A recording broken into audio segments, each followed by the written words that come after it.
Hello everybody, welcome to Nintendo Pow Block here on Boss Rush Games, part of the Boss Rush Media and Boss Rush Network.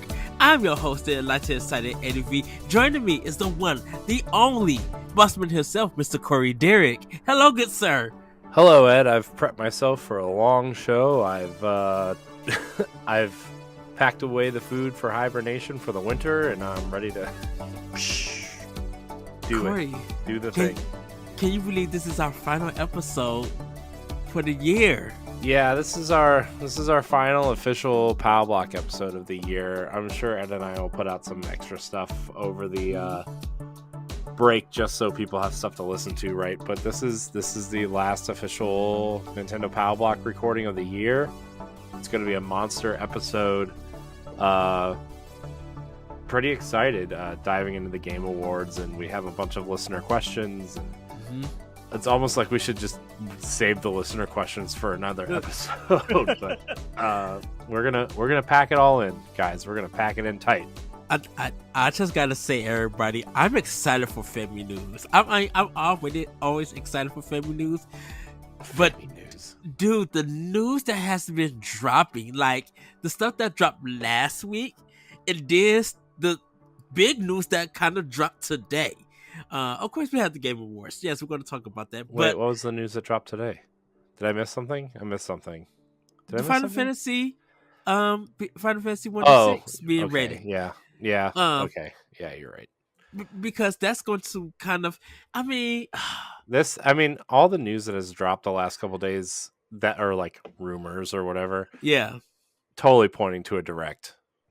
I was just about to say that, but it's pointing to a direct just because like we don't know a lot about what's coming in the next 6 months from Nintendo. I mean, Fire Emblem and Zelda and the Kirby remaster, but other than that, we really don't know a lot. And you know, I'm sure Square wants to show off the Pixel remasters and Octopath and whatever else they have coming down the pipeline, right? So, well, I was thinking about it. Like if Final Fantasy Pixel Remasters come to Switch and rumoredly PlayStation, we would literally have all the games on Switch besides 13. And we got that little small version of 15, but we don't actually have the actual 15. But I mean, the thing I would love on Switch is a 13 something trilogy. Everybody's been asking Square for it. I would take a 13 trilogy. I would love to have. It's funny. We'll get into it on Playing with Power, but I actually downloaded 13 on my Xbox. Man, that game. I feel that game does not deserve the hate that it got, because like I've been looking for like I want to play a JRPG like really bad, but I don't know what to play, and Final Fantasy 16 is coming out, and so you know I downloaded Lost Odyssey and Final Fantasy 13 because I think I'm going to play at least maybe one of those at some point. But man, and with the break coming up, I have a lot of time. I'll have a lot more time on my hands to like, you know, I'm making a list of of games from 2020 because you know, I mean, in 3 weeks we're doing our Game of the Year discussion, so for Pow Block, and I'm gonna be honest, I haven't played a lot that's come out this year. Dude, I'm diving. I gotta get more to. We'll playing with Power. Yeah, we'll get into that because I was thinking about with the Final Fantasy thing, and you just now saying the direct, and I was thinking about that too. I was just like, man, if they drop that in a direct, don't forget everybody, we're still getting Final Fantasy There's a Rhythm. And that's the other game too, right? I mean, yeah. There's got to be a direct coming, right? Because they want to show those three games, and there's a rumor that there's another Kingdom Hearts spinoff somewhere in the works. And you know, Square has a lot in development, so we'll see. Plus, like I'm sure Nintendo wants to show off that weird Bayonetta game that was shown off at the Game Awards, and Sonic Frontiers is going to have some DLC, and you know, obviously Nintendo has stuff to show too. I mean, literally the big game now is going to be not Final Fantasy. Dang it, Fire Emblem Engage. Like Mhm. they've been going, like they heavily been going on that game marketing wise, like with carrots and stuff. But I think they're gonna do a direct on it, do it like for a full breakdown, or we're getting a 45-minute or Mhm. a season direct. I was Did even you thinking see about that? a third party one. Did you see Okay. that the Fire Emblem Engage expansion pass, the first wave launches on day one? Oh no, I didn't. Yeah, and I it's the three houses characters. oh oh yeah, yeah, dude. I just seen the collector's edition from Walmart, like Hmm. the pre-orders, and I was just like, I might not care for the book or anything else, but I want that cover. That cover and that artwork, dude. I'm like, ooh, this is sick. Like I literally want a poster of it. Yeah. Um, yeah, I mean there's a lot of news. There's just a lot to get to. Okay. Let's because we're gonna be talking about a lot of things. So just a quick Good. rundown, real quick. Let's We have a couple news stories to talk about that we really want to get to, but also mhm. like we're talking about the Nintendo winners at the Game Awards, like the Nintendo games that won, and then we're gonna talk about all the major announcements there because I think a lot of people Yes. care about all the major announcements. So, Yes. Um and then we have like 8 or 9 listener questions. So, well, Corey, you want to get into some housekeeping before we talk about quickly our weekends and stuff yeah, in our Patreon shows? I had to take a quick swig of this delicious drink that does Monster. nothing for me except taste delicious. But hold on, I'm gonna take another swig because it's about to get windy. Uh, let's see, because All right. Monsters Apex and Monster Okay. Duels Okay. Call of Okay. Duty. No, before Okay. you get into all that, Okay. I'm sorry. this is Nintendo Pow Block, the Nintendo podcast for Boss Rush Media and the Boss Rush Network, where each and every week we come together and talk about the week that was in the world of Nintendo, including news, rumors, new releases, and more. You can catch a new episode every Wednesday morning on YouTube and podcast services. You can follow us on Twitter and Instagram at Powblock Podcast. Join the Discord or the Facebook group. Uh, by the way, Discord is the main place we're going to be taking questions. Obviously, Twitter as well, but really encouraging everybody to join the Boss Rush Network Discord. Just look for the links in the Twitter feeds of Boss Rush Network and all the other podcasts. Uh, and check out our bonus content and expansion pass, direct recap shows, talk the walk, 1v1 interviews, upcoming let's plays, and more. You can always reach us at the email address nintendopowblock@gmail.com. Uh, so one other side note for housekeeping, we are no longer doing live shows, just to account for a scheduling, B, make the quality of the shows, the audio and video quality of the shows better, and C, just to kind of incorporate guest schedules as well, because we want to have more guests on next year, and it's kind of hard when you're on. We have to record on this night at this time, and if you're not available, you can't be on the show, right? And so that's been kind of difficult to schedule guests, and we've people have been pretty accommodating of that schedule this past year, but I still want to like be a little bit flexible, right? Like we now have a range of like Saturday, Sunday, Monday, Tuesday to record the show now instead of Monday night at 8:30, right? So excuse me. But yeah, that's kind of it for housekeeping. We're going to be doing live stuff in the future though, so stay tuned for that. But our podcasts and stuff, just you know, to handle the quality and other things, we're just gonna leave the live shows. We're gonna put them to bed for now. They might return in the future if we can figure out how to have the quality and the a decent live show. But until then, um, yeah. What are you doing there, Ed? Looks like Oh, he's gonna sneeze. no, I was muting my mic because I was about to burp. uh, I but Corey, saw it. we got some Patreon shout outs to do, so let's shout them out. I know. I was getting there.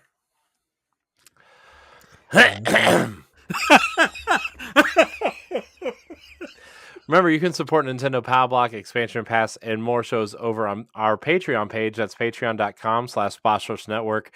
Patreon is a monthly subscription-based service where you can support your favorite creators and get perks at specific tiers. We currently offer 3 tiers: the $1 tier, which is the basic tier, or the early access tier, which grants you early access to 5 of our podcasts, and our most popular tier, the $5 Patreon producer tier, which grants you early access plus a Patreon producer credit. Shout out across our family of shows.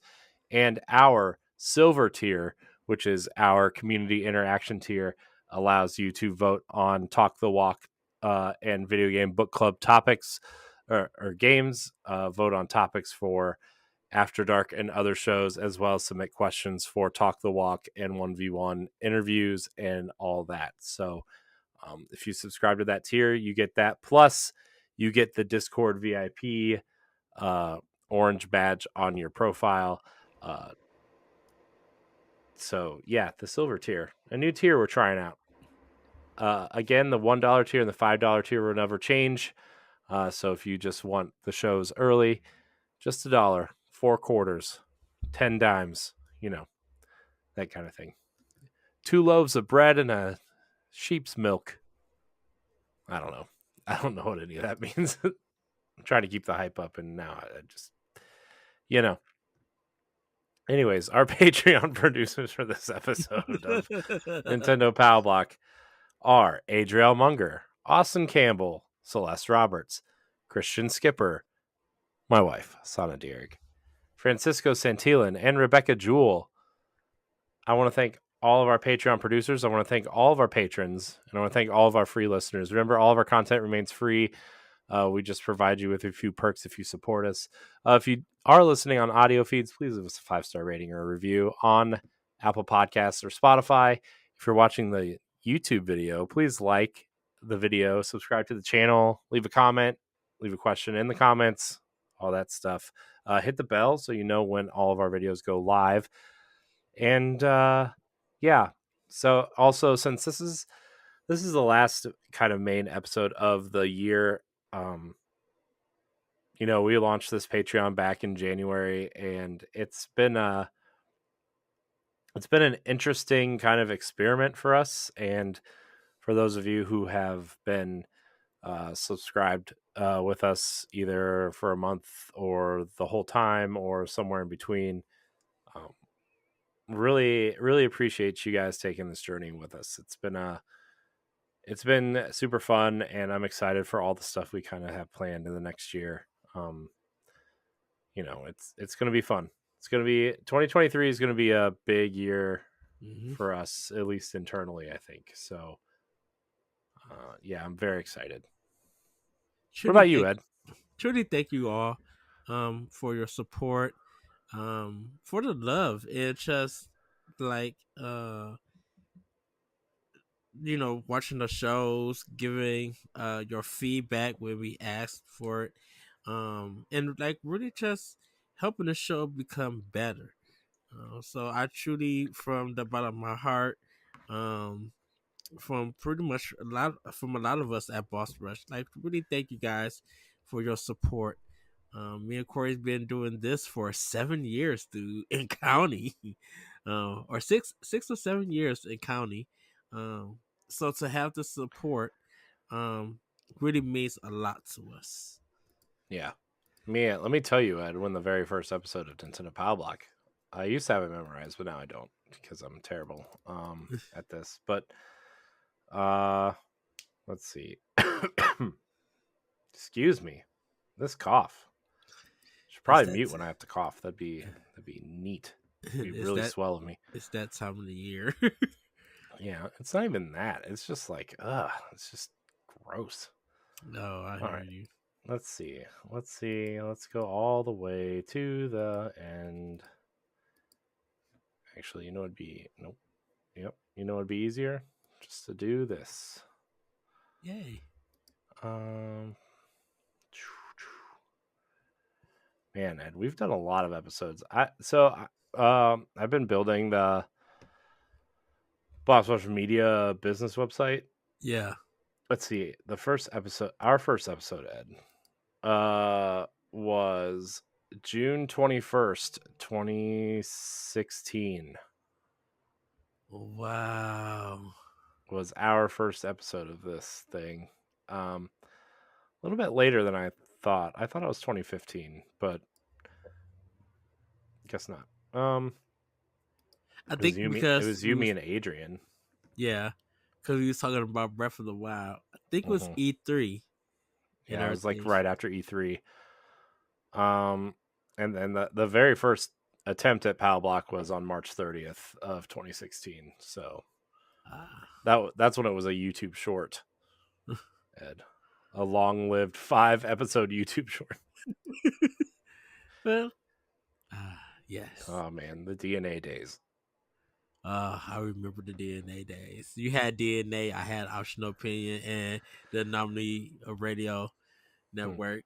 And Facebook was our platform of choice. We still enjoyed uh IGM podcasts and stuff. yeah, Like that was a long time, man. and I guess I could say I still listen to IGN podcasts. I listen to Nintendo Voice Chat, uh, Podcast Beyond, and the Xbox One. Um, I only listen to Game Scoop at this point. Game Scoop is good too. I haven't listened to it in a while. I don't know if they've been recording lately, or I may have been missing it and stuff. But um, Yeah. Anyways, enough about memory lane, yes, Ed. um, I know I normally ask how our weekend was. Mine was just work. It was My great. I I got a PlayStation 5 this weekend, Ed. That was my weekend. yes. uh, um yeah. So that was my weekend. yes, I sadly had to work. But I did finish a game. I'm gonna talk about it. Play with power. Um, and yeah, I'm just looking forward to the next time I can have off on the weekend. But that will probably won't be happening for a while. So, uh, but yeah. But Corey, let's get into Snacktendo. Oh, Snack yes. Yes, I'll quickly go everybody because my snack was just like I had uh uh I had two Domino's pizzas. I had a Supreme because Two I Domino's pizzas. yeah. Reason being because I couldn't leave work doing because of the weekend for a reason. So I bought food for my team at work. Mm. So I brought some the tomato and basil chicken from one of my team members, and I had a Supreme pizza. And then on another day, I did pepperoni and sausage for pizza uh, for the team and everything. So I didn't really, I just really kept it a little bit low key and everything. Just it wasn't nothing new due to the fact that of the circumstances that happened at work this weekend. So pretty much that's all I really snacked on. I didn't really have any kind of new snacks or anything. Um, I did try though. Um, it's called Herdes Queso con Salsa. It's a like nacho flavor cream dip. Uh, and I've been eating it with Tostitos and stuff. But that's kind of like the snack that I had. Haven't even had any Christmas snacks or anything. Like there was nothing even that's there. We have some Dunkin' Donuts kind of Christmas thing, but I haven't like reached out and got it and stuff. I did try though, everybody. I'm sorry, because I brought my coffee to work. I did try the cinnamon bun coffee. And it's not bad. I don't drink coffee black. I normally do cream and sugar, but I mixed it in with some Delight coffee creamer. It's the caramel, like this caramel flavor that I put in, and it's really good that way. Uh, and everything, and it really does smell like a cinnamon cinnamon bun. So, and I love cinnamon buns, just love them. But that's pretty much all I've been snacking on. What about you, Corey? Well, this was kind of a a big week of food because uh so this week was our holiday party at work for Christmas and stuff, Hmm. and we had people in from out of town that were that work with us but never get to like really work with because they don't live here. And so we had on Tuesday we had they bought us lunch every day. Oh wow. So on Tuesday we had Chipotle. On Wednesday we had Aladdin's, which is like a Mediterranean like style place, right? Oh, okay. Uh Thursday we had they bought us lunch, so we had Don Pancho's, which is like a Mexican restaurant right down the street from where I work. Hmm. And then we went to the Christmas party and had more food. And then Friday they took us to this Italian restaurant called Zeppi's, and I had a calzone. Nice. And then Saturday we had Chipotle at home. Oh, no um, sushi. Oh, no sushi. nope, You said it's on Sundays. nope. Well, yesterday Sunday, uh, I made homemade hamburgers and grilled up some onions and Mm. just made some homemade hamburgers. And I gotta tell you, I know a lot of people don't care for the Wahlbergs, but that Wahlburger sauce that they put on their hamburgers, they sell it at Aldi, Hmm. and that stuff is the best sauce ever. So I've never had it. You should find it and you should try it. It's very Uh, good. is that all? Is it just is it a certain brand name at Aldi's? It's Um, called Wahlburgers. It's just called Wahlburgers. Wahlburger sauce, Okay. and it has a picture of Mark, Donnie, and the third brother that runs the restaurant, Oh. the Oh. unfamous Okay. Wahlberg. Okay. Actually, um, because I have, uh, I actually have, Aldi's that's like 10, 15 minutes from me, but Mm. when I leave work, it's like 7 minutes. So I think, Well, uh, while you're at that Aldi, you should get a Mama Cozy's pizza. of course, Mm. like, The four dude, cheese pizza. Oh. yes, Mm. I might actually do what you do. Get the four cheese and then cut up some or Just buy a pack of pepperoni. that's what I was about to say. Yeah, Because I think they sell that at all these too, right? yeah.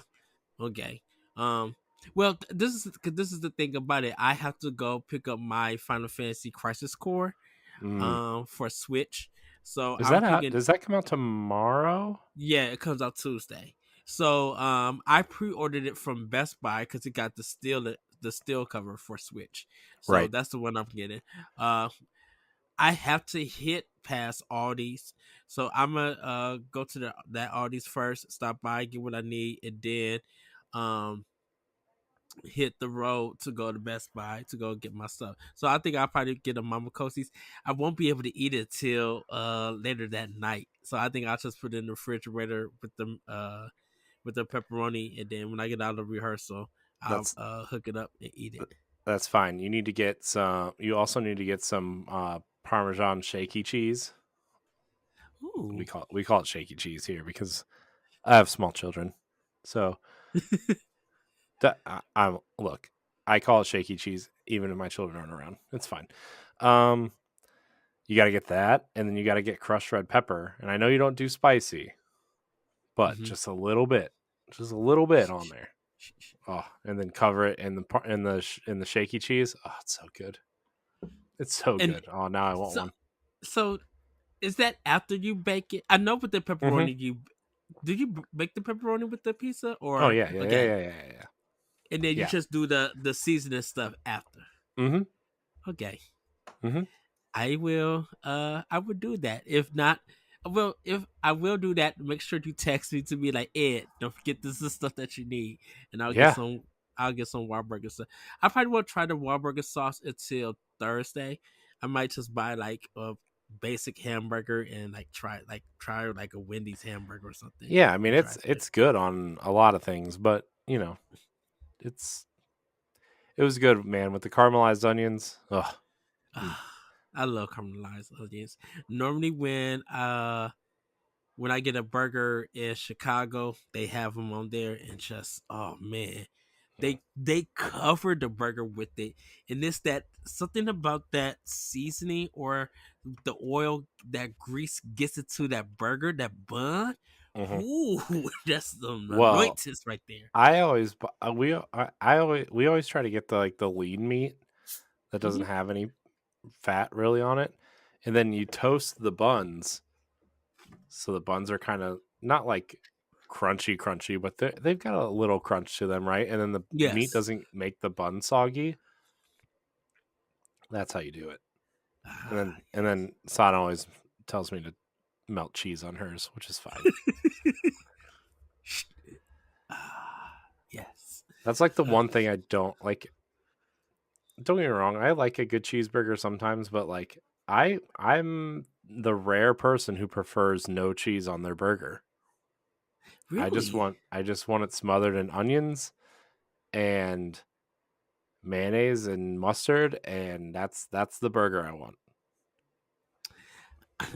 I think because of, I feel like cheese gives a burger flavor. And after having my mom's burgers, because my mom, she'll just do like the meat, the buns, and mustard. Mm-hmm. You know, like that She basic. And knows. I think it's because I, when you look at a fast food or even restaurant burger, they have all the toppings on it, and then you Mm-hmm. get to home doing that kind of burger, and you're just like, this is weird. Because my mom, if my sorry about that, if my mom does any kind of toppings, it's normally a tomato, Yeah. with it. Let me tell you though. Let me tell you. Red Robin's California chicken burger with the bacon and the avocado on it. Oh, it's very good. Oh yes, that is good. Oh man, Um, Red Robin, man. There's not one. There's not one that close. There's one like probably like a half hour away, mm, but we never go anywhere, so it doesn't matter. But man, Red Robin, I got underrated. there's one 40 minutes from us. And I got to see if that place is still there. Of course, I love their unlimited fries and stuff. I normally get like their Hawaiian kind of burger stuff, because that's just me. I like the sweet burgers. But yeah, Red Robin's is the low key good place. Something about them is good to hang out with company and stuff. Hmm. So, Underrated. well, Delicious. well, Corey, I think it's time for playing with power. Yeah. And uh, who wants to go first? Should I go first, or do you want to go You go first? first because I Okay. have a lot, which Okay. is ironic on the week that we have a ton of news to talk about, but that's fine. Okay. I've been playing Vampire Survivors on Series X, having fun with that.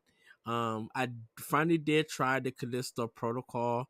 Um, I died once, but I need to, and then I stopped because I'm working on Narco for our latest Talk the Walk episode that's coming soon. So I'm gonna be just, there's some stuff I gotta do, and I'll finish up that game, and I'll be done with it.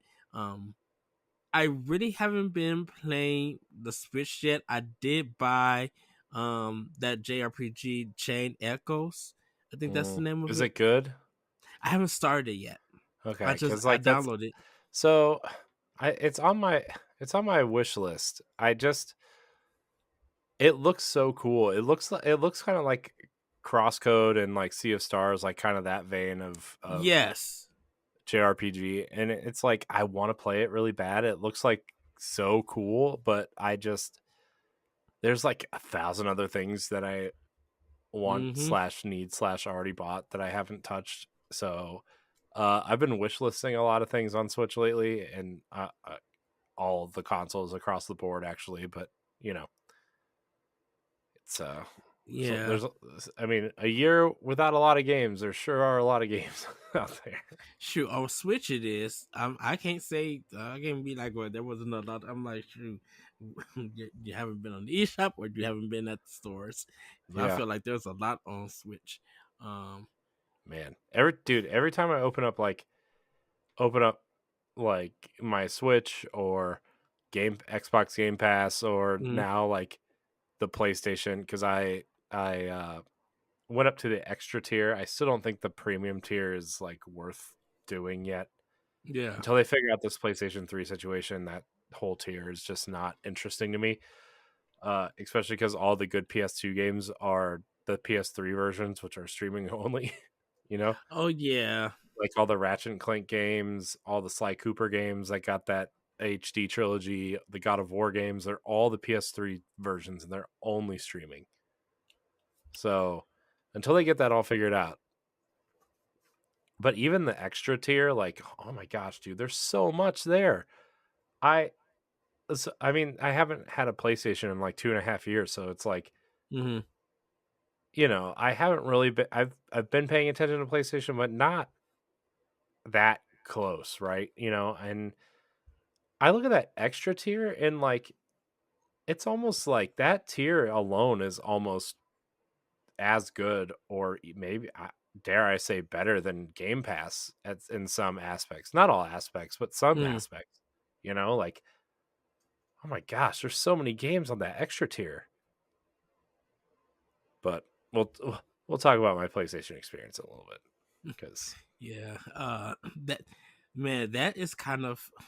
I kind of want to save that one for an expansion pass because, um, over the weekend, dude, while you got your PlayStation 5, people were canceling their PlayStation um subscriptions. A lot of people feel very done with Sony on the way that they've been acting. I was just like, wow. yeah. But Well, I mean, they're yeah. Well, expansion pass now. so That's well, I mean, if we do a bonus episode next week, maybe we'll do like a state of the Xbox and PlayStation hmm style episode for people. It'll be like a bonus, a mini block, if you will. yes, mini block, mini block. Old school. Uh, I miss saying that. But I finished God of War Ragnarok on PlayStation 4. I'm not doing the review. I think LeBron's supposed to do it. But if there is one that needs to be done, I could write one from Boss Rush. Um, Yeah, oof. let's talk about God of War a little bit because I'm about 5 hours in. I'm in the dwarven area. Hmm. I forget what the realm is called, but like I'm doing some of the extra stuff. Like I just freed this spoilers, I guess, this giant whale thing it's like one of the side quests. And now I'm like eliminating or I'm trying to like Was that take like out in a desert? it was in like a I don't know, there's a lot of geysers and a lot of boat riding. it's Oh, yes, I know where you at. Yeah, I'm you're in the I'm first searching land. for I'm searching for Tyr right now, which is the main path that I'm on right now, but Okay. I'm doing a lot of the side stuff for the dwarves.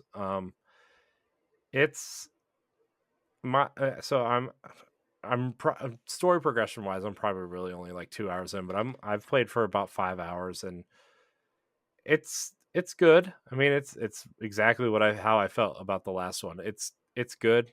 It's it. It's There's something about it that just is not clicking with me, and I thought maybe like okay, well, I'm in a different place now. Maybe because when I played the first game was such a mhm. because I played the first half of the game before my daughter was born, and then I played the second half after she was born, and there was like a big gap of time where I Yeah. didn't play it at all. Uh, and so like that whole experience was kind of like awkward. Kind of maybe I shouldn't judge this game because I had such an awkward experience with it, but like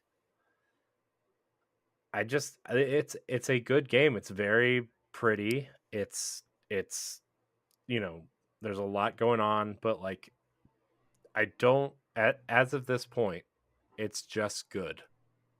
But this is the thing about it. The set pieces are not exciting. Like I know where they're trying to go for, but it's one of those moments where you're just like, oh. Okay. And I Well, think that's how I felt it's about the last one, right? Because like you look at God of War 2 and 3, mhm, right? Where like every fight was like this big epic fight, right? Like God of War 2 opens with you fighting the Colossus of Rhodes, or like God of War 3 when you're literally climbing Gaia and taking out all these different gods, and then mhm, you fight your way through Hades, and then you fight the even in God of War 1 when you fight the Hydra first, or like there's just all these different huge set pieces. In the first one I was like, there aren't really that many big set pieces, right? yeah. Uh and then like I was like, okay, well they're trying to change it up, tell a story, whatever. That's fine. And now like this one, like it opened up with that dog sled thing, and I'm like, "Oh, okay, this is a weird way to open this game." But and yeah, and it kind of it really feels like they was making this game up all along while you're going through it. It's just like I understand like it was already written and everything, but I'm like, this just feels like a creative writing piece that you've been going to class like for every week and just writing something to make your full story. And I I I can't I say I this. think the I let me comment on the writing real But quick before you continue. Like it feels like there's two different tones battling it out in this game, right? Because yes. like Kratos obviously very serious, right? And the story that they even in the first one, the story that they told in the first one was really serious, right? And you get to this one, and then you have like the two dwarves are like the comic relief, right? And then you have Thor, which like I wasn't really sure how to feel about that at first, and then you're like, oh, okay, well he has a different tone as opposed to Kratos, as opposed to the dwarves. And then Odin walks in, and he's clearly like strung out on some sort of like hyper drug or whatever. Like he's just it's just weird. The writing in this game is weird so far, and all I want to do is I I don't know. Like I said, I'm only 5 hours in. I don't want to judge the game until I'm done, right? Because this is Mm-hmm. what, like a 20 or 30 hour experience. It's about 40. Oh, gross. Okay. But like I from what I've played so far, it feels very like two different types of writing styles are butting heads, and Mm-hmm. I don't know how to feel yet. So I think I was I think I was kind of feeling just like I just want to see where the story goes because mhm. it looked like they started this game off in an exciting way and they actually pulled a Eternal Darkness on it uh on this game because and we kind of could talk about it, Corey. Um, so you're fighting Thor Mhm. and there's a part where it looks like the game is about to end, like he killed you or something, and Oh Dora yeah. says, "Oh no, no, come get up," and it does, and Yeah, it goes it's back into a the game. there's a part where you're like supposed to lose. Spoilers, I guess. Yeah. Uh, but yeah, and then like the one thing I do like though about Thor is that he's really trying to acknowledge what happened in the first 4, 5, 6 games, whatever. Hmm. Right. Everything before the 18 game, really trying Yes. to acknowledge everything that happened before then, which I really appreciate, because the 2018 game really didn't acknowledge any of it until you got the chains, right? And even then, it was just like, oh, well, these are the blades from the original games. There's nothing really here, right? Well, Thor is Hmm. really trying to like get it out of you, right? He wants to see the ghost of Sparta. He literally says the ghost of Sparta. I'm like, okay, that's cool. I like that, because like I there's a lot of revisionist history on those original games. Everybody loved the first 3 games, and now everybody's like, "Oh, those games are stupid because blah blah blah." I'm like, "No, everybody loved those games when they came out. You guys all just don't." Anyways, uh, I really like that, and I hope they lean more into that, because you know I think those games, as primitive as they were, right, on the PS2 and into the PS3, like I think the story they were telling in that those games are important, and it's important to the future of this franchise, whether people want to acknowledge it or not. So, Well, yeah, I think it's kind of you need those three games to see why Kratos is the way that he is and how hmm time has changed him. And in this game, that also continues to play a part, but I won't ruin it till you get a little bit further in the game and everything. I think just for me, the story, I think Xenoblade Chronicles 3 destroyed me in a sense, and destroy me in the way of expectations, of being wild, of getting into a story, these story beats, the unexpected parts that you would just drop your jaw. And then going from Xenoblade Chronicles 3, like finishing that game, to going to God of War Ragnarok, really, this is a personal thing, so people, my Sony listeners or just gamers of next gen, please do not get mad at me, but I feel like Xenoblade Chronicles 3 has destroyed God of War 3, and I mean God of War Ragnarok, in a major way when it comes to storytelling and the overall story and everything. You could say, oh, it's all anime cliche. This Xenoblade Chronicles 3, I feel like if people would play that game fully, even with the side quests, or if they feel like they can mainline the game, go ahead and mainline it, and then going to God of War 3, you would look at Sony and kind of in a disgrace to be like, y'all put this out and Monolith Soft did this. Like there is such a big change, and so I think I went from my mind being blown, being speechless, being hard to talk about Xenoblade Chronicles 3 because it's a game that you really don't want to spoil others. And then looking at God of War and just feeling like Ragnarok and just feeling let down after everything gets, after you go through that game story. And like I said, it's not bad. It's not to me personally, it's not a masterpiece at all. It's a great Sony exclusive, or I won't even say it's going Sony exclusive. It's a great first party title. Um, for Sony and people who love the God of War series. It's a good one. But it's just I left the game after watching the end and just be like, okay, they're gonna do the cliche part, and I bet you what they do is something that it's gonna take a couple of hours, and then certain things are gonna happen, and then that'll be the end of the God of War series until they reboot it or go with whoever, uh, and stuff. So yeah, yeah. it's a good game. I really don't think it's. I don't really think it should have been in the Game Awards nomination, even with it Uh, coming out and stuff. I But I feel like if you're looking at the PlayStation pantheon of exclusive games, right? Like I still think Horizon is the best Sony has to offer, like hands mhm, down. I haven't played Forbidden West yet, but like from I mean, I Horizon is the best. And I think Uncharted is better in my opinions as of right now.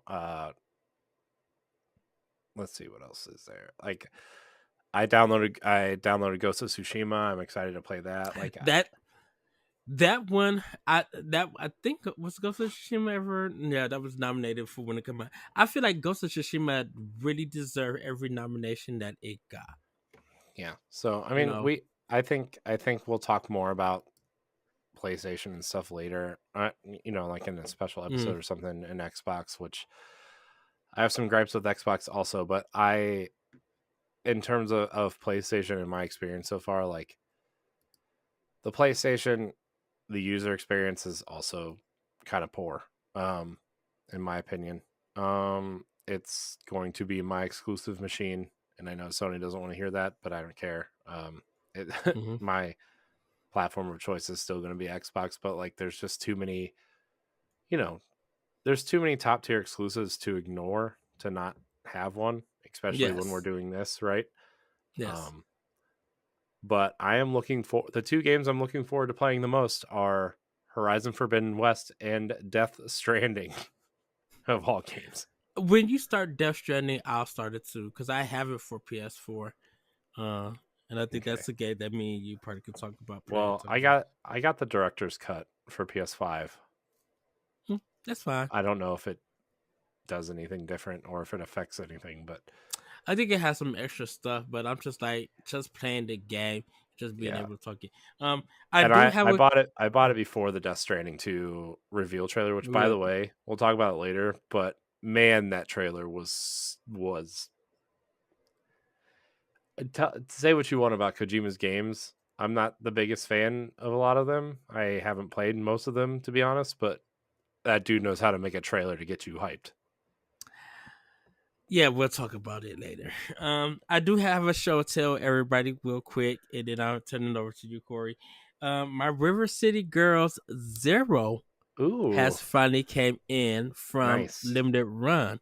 Um, Nice. I I literally just got it today.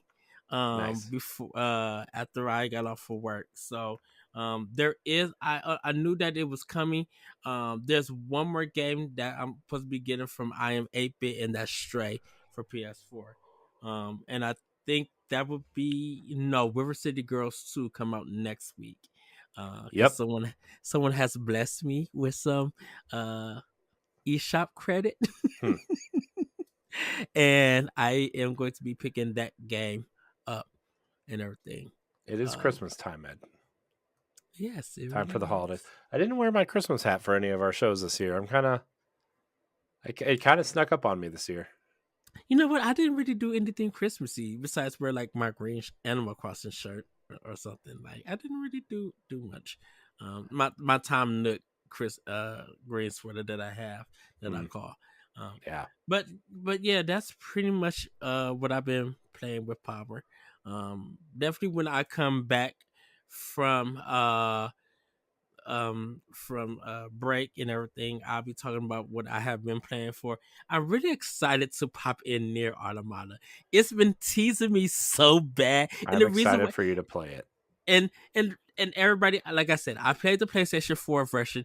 I kind of want to get the kind of want to get the Series or the Xbox version and stuff, but I think that's only digital. I don't think they did physical for it. They did. They did a Um, physical.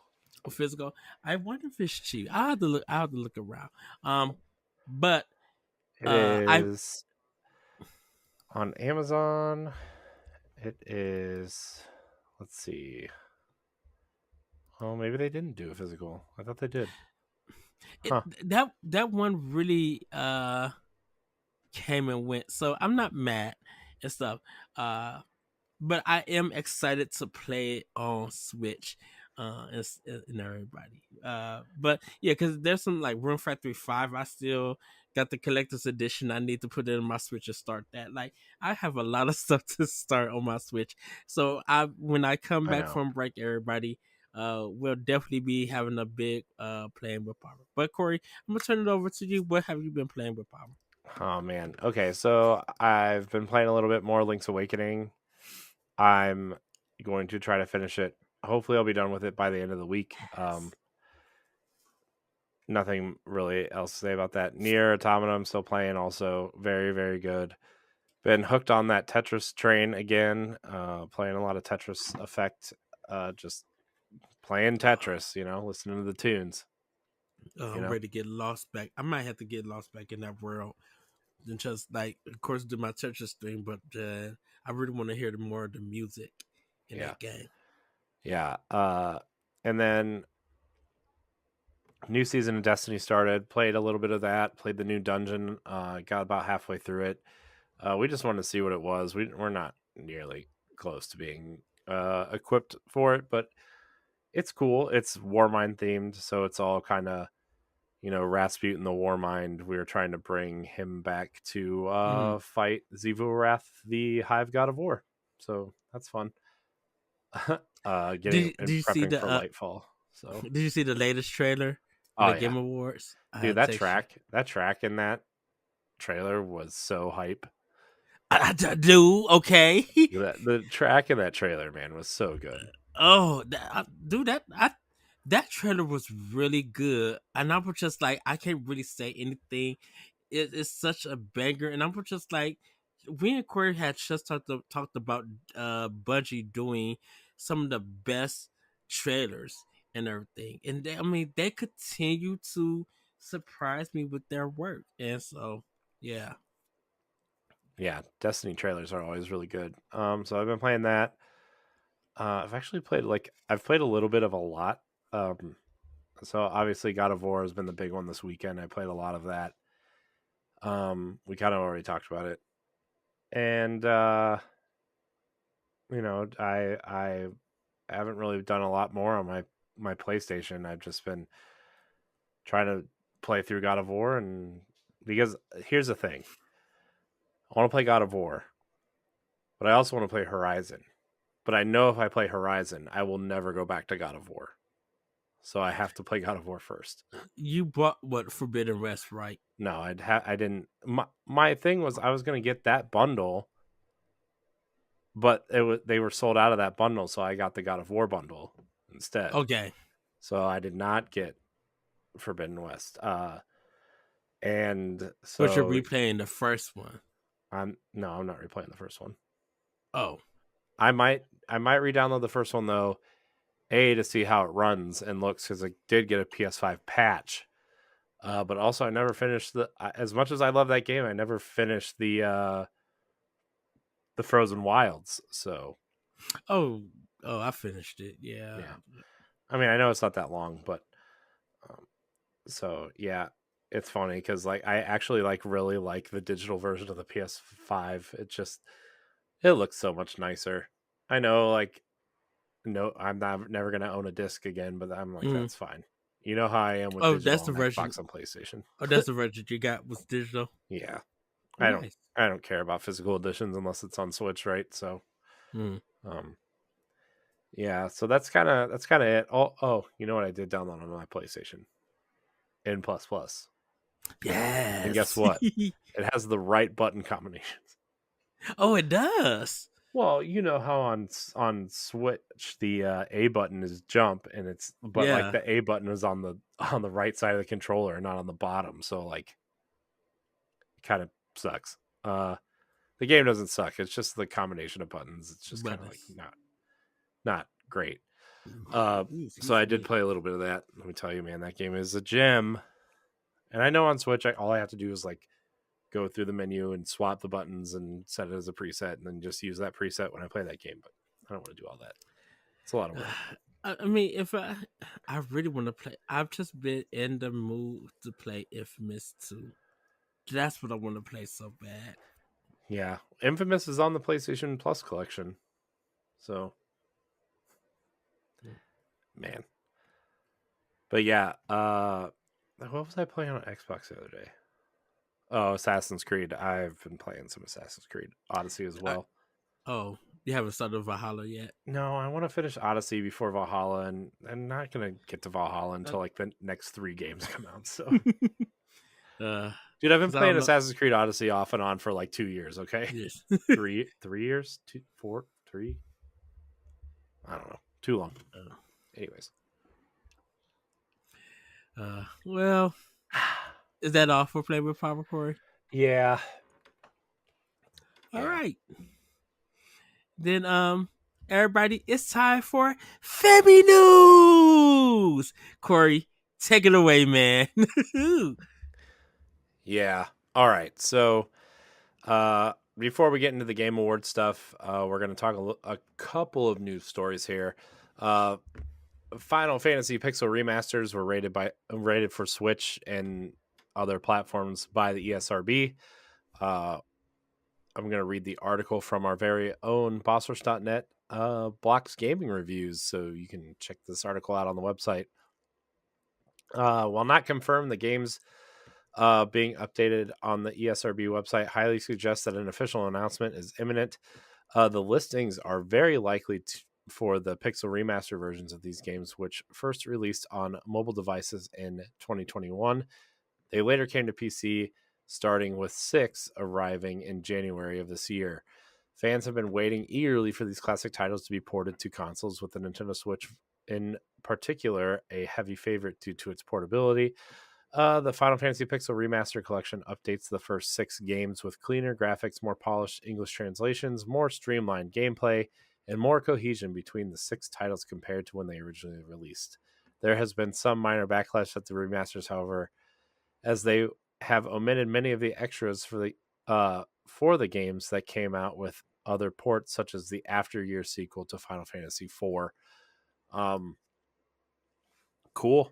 I mean, it kind of sucks that the After Years isn't there, but I'm sure if these do well, Square will have no problem porting stuff like the After Years over. Yeah, I think with this one, everybody's been waiting for the Switch version. I think you probably gotta go to YouTube and look at different content creators who did pick it up for PC because they did it in parts. But like no one talked about this when it came out, and I think it was because of people being mad that the mobiles and PC was getting it and not consoles. But to hear this news that it's been rated or allegedly been rated for Nintendo Switch, um everybody's ready to get their money up because they would just like put all of it on a cartridge, which Yeah. what will probably happen is they'll probably put the first game on a cartridge and then everything else will just download. Like I don't know how to go about it. I would rather No, them just be I like, think these games are small enough to fit on one cart. it should, yeah. So I don't know. I mean, look, remember when there was so much backlash that the second wave of Final Fantasy 10 10-2 HD remasters, they put Hmm. both games on the cart instead of just the first game Yes. because there was so much backlash. That original cart, if it's sealed, by the way, worth some money because it's rare now. Oh yeah. Not a lot more money, but it is worth more than the $50 that it was when it came out. So And I definitely could say that definitely with sale having a lot of sales on like Final Fantasy 7, 8, and 9. Um and sometimes 10 and 12. To have those games, I mean 11, 14 would never come because those two are online and 11 is well, there's a dead. rumor that 14 was going to make its way to Switch at some point. There was that rumor a couple Mm. about 2 years ago. I don't Um, know how that would work, which is another game that I actually really want to play on PlayStation, but is because it 14 doesn't on seem like Xbox too? no, that's Oh, what I was waiting for, but you know, Square and Microsoft that everybody yeah, is talking I about. don't understand, man. Like I don't get it. Like, anyways, saving it. Exactly. But Um, this sounds cool. This is cool. I'm eager to play because like the last time I played 1 and 2, honestly, were that Final Fantasy Origins collection on PS1.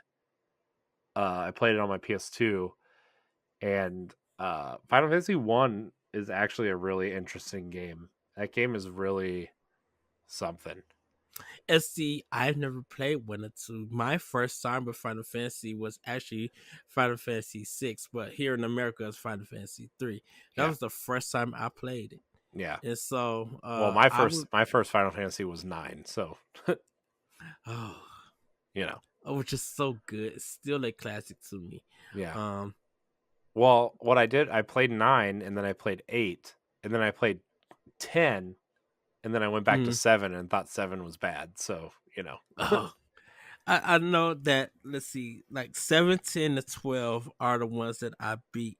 I Ah, haven't beaten 12 8. too, man. 12 is so good. 12 12. is 10 and 12 are really good. 9 is really good. Like yes. there's something to like about all of the games. I really feel like people that hate on certain games just sure, whatever, but I think there's something to like about all the games personally.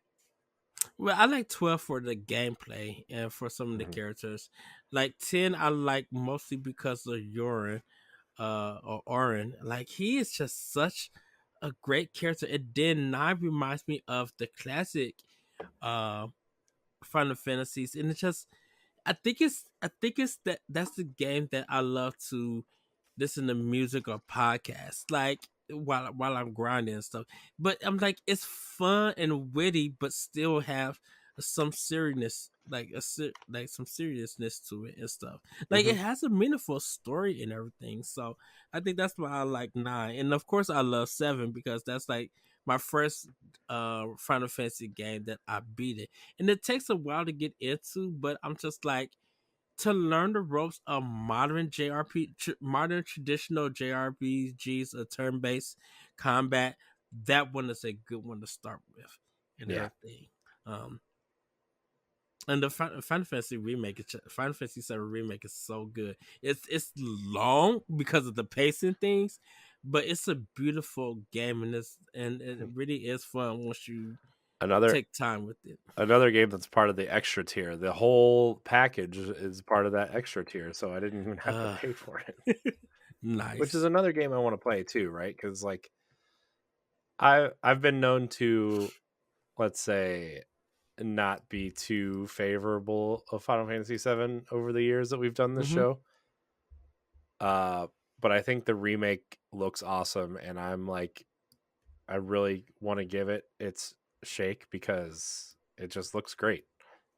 So, Yeah, and although I'm like sure I us. won't get as much out of it as people who played the original all the way through, right? But Hmm. I don't know.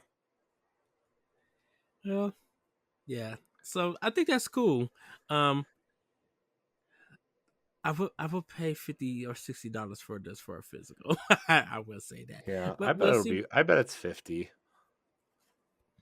Man, it's a chance that Square has been killing in the JRPG field and everything. Definitely with some of their smaller games like Harvest Stella and Valkyrie Elysium and all of that. Elysium Squaresoft, Yeah. Square Enix. Okay, and Star. I actually want to get to Star Ocean. I got that last one that came out. Everybody said it's good, but I just got to get to it. It's a game that people miss. But like, Hmm. man, they're going hard next year. Octopath 2, Final Fantasy There's Final Fantasy 16. Like they're going Forspoken, for Spoken. Final Fantasy Um, 7 Part 2. What is it? Rebirthed, Re something? Rebirthed. Yeah. Yeah. Like Square is going in big next year, and stuff. Um, Plus that Dragon Quest 3 HD re HD whatever, right? yes. Like that's supposedly coming, and the Dragon Quest Drag- 12, right, is yeah. somewhere down the line. Probably not next year, but maybe the year after. Yes. So, I think Square has a chance to have a really big year and everything. Yeah. So, I mean, I'm I excited. told you what, 6 months ago, before, like maybe right before they sold off their Western division, that Hmm. I like the direction that Square seems to be going. Like at least on the eastern side of things, right? Like I think Yeah. they have a clear vision of what they want to do, and they're nailing it. I think they're really nailing it. Uh, when their games truly have that Japanese Eastern feel to it, I feel like their games are really good. I really don't want to say nothing about the one they did with Platinum and stuff, but I think um Yeah, but we did it's get just near out of the out of Platinum and Square, so yeah, but that's a game that once again feel Eastern. It has that Japanese lore to it and stuff. yeah. So yeah, I like how Square is going with that and everything. I really feel like they're focused on their Eastern stuff than they did their Western stuff. Even though their Western stuff is really good, it just feels like a lot of people here in America didn't give it a chance. Like Guardians of the Galaxy is really good. That Uh-huh. game is really good, and all three of the modern Tomb Raider games, like Idols Montreal, did a Hitman phenomenal also. job. Hitman, yeah, and I know Embracer got got Idols and stuff, and we're not going to be getting those games for a while. I'm really But worried I'm about like, some of these studios though. I'm again another probably expansion pass at some point, but like we did that big thing and I feel like it could have gone one of two ways, right? Where like they really embrace having, pardon the pun, having all these studios, right? And having the studios kind of do what they want and kind of Mm-hmm. have like an overarching kind of moderate management system above them, right? Or the studios put out a mediocre game, they shut the studio down or fold them into another studio and just collect IP. And it looks like the latter because they've already shut down 3 studios they've acquired, right? Volition got folded into Gearbox. That mobile game or the Square Enix, one of the Square Enix studios they bought, they already closed. Granted, they were a mobile studio, but still. Mm. Uh, and there was one other studio that was kind of like a support studio. And now with Dan Buster putting out Dead Island next year, that game's mediocre. I feel like you're gonna see Dan Buster kind of close their doors. Uh, Sorry, I really feel that way, and I feel mm-hmm. like, man, Embracer is someone who's really interesting to watch, but now they're interesting in the negative way as opposed to the let's see what happens I mean, kind of they way. have all of these investors, and they want to make sure that these games, sell well, make money for these investors and stuff. And I think it's just like with Saints Row, with that remake, like it's not a bad game. I had fun with it. It's one of I think we got into the season where, as much as people think it's average, it's still a fun game. But does that turn profits? Once again, that's an expansion pass for another day. Because I literally agree with you, dude. I think that's expansion pass. We could talk about that after because we got a really big news story. You ready to get into it, Corey? Yeah. Well, there was one other story Oh, that go ahead. it's not on the doc because I kind of just added it just now. But it looks like Microsoft wants to bring Call of Duty to Switch. Whenever they Yes. acquire, if they acquire Activision Blizzard. Sorry, I'm looking for the news story right now. I had it pulled up and then I got sidetracked. Fill Well, some time, fill some space, singing Well, the a the funny base the song. basis of it, everybody, is that Microsoft offered Nintendo a 10-year deal to bring Call of Duty to the Switch. They also offered it to Steam, but Steam turned it down, saying that hey, if you guys want to bring it, you can. We don't have nothing against that and everything. So, Yeah, um, let me just read this story real go quick. ahead. Yeah, like Ed said, Microsoft plans for Call of Duty to come to Switch. Uh, and well, it says Nintendo platform, so whatever's next. Also, uh, Microsoft gaming CEO and Xbox Phil Spencer, this is from Nintendo Life, by the way, announced the company has entered a 10-year agreement to bring Activision's Call of Duty series and Nintendo platforms. If you're wondering how exactly it'll work, Phil has now shared some insight in a new interview with the Washington Post. Apparently, it could take some time to get Call of Duty games on Nintendo platforms, as work on a new platform will begin after the Activision Blizzard acquisition goes through. Uh, man, that whole thing also, it's just, It, it's I'm a glad we don't have to talk mess. about it on the show. When everything is finalized, the plan is to eventually get to a point where all versions of Call of Duty, including Nintendo, are launched at the same time. Here's a quote from Phil Spencer. It says, "You can imagine if the deal closed on that date, starting to develop work to make that happen would likely take a bit of time. Once we get into the rhythm of this, our plan would be that when a Call of Duty game launches on PlayStation, Xbox, and PC, notice he led with PlayStation, by the way, uh, launches on PlayStation, Xbox, and PC, that it would also be available on Nintendo at the same time. Good on you, Phil Spencer. We talk about it Mm-hmm. all the time on the show. Ports of third party games often come, 3, 6, sometimes a year later than the other versions, right? Like Doom Eternal, we talked about a lot. Yes. There's a few others that we could talk about. And the fact that he's aiming to get those games out at the same time is a huge win. A Yeah. huge win. Uh, maybe I don't know how many people are going to buy Call of Duty on Switch, to be honest with you, but the fact that he's aiming to do that with his teams uh is great. I applaud him for that. That's awesome. Spencer also was asked how a series like Call of Duty would run on a Nintendo console. While Phil admits there's definitely work to be done, and mentioned how it would be a different game, would be different to a game like Minecraft targeting multiple platforms, is something Xbox has plenty of experience with. Minecraft and Call of Duty are different games, but from how you get games on Nintendo, how you run a development team that is targeting multiple platforms, that's experience we have. Uh, yeah, Minecraft definitely a different game. Definitely not as graphically uh intense, I would say, as Call of Duty.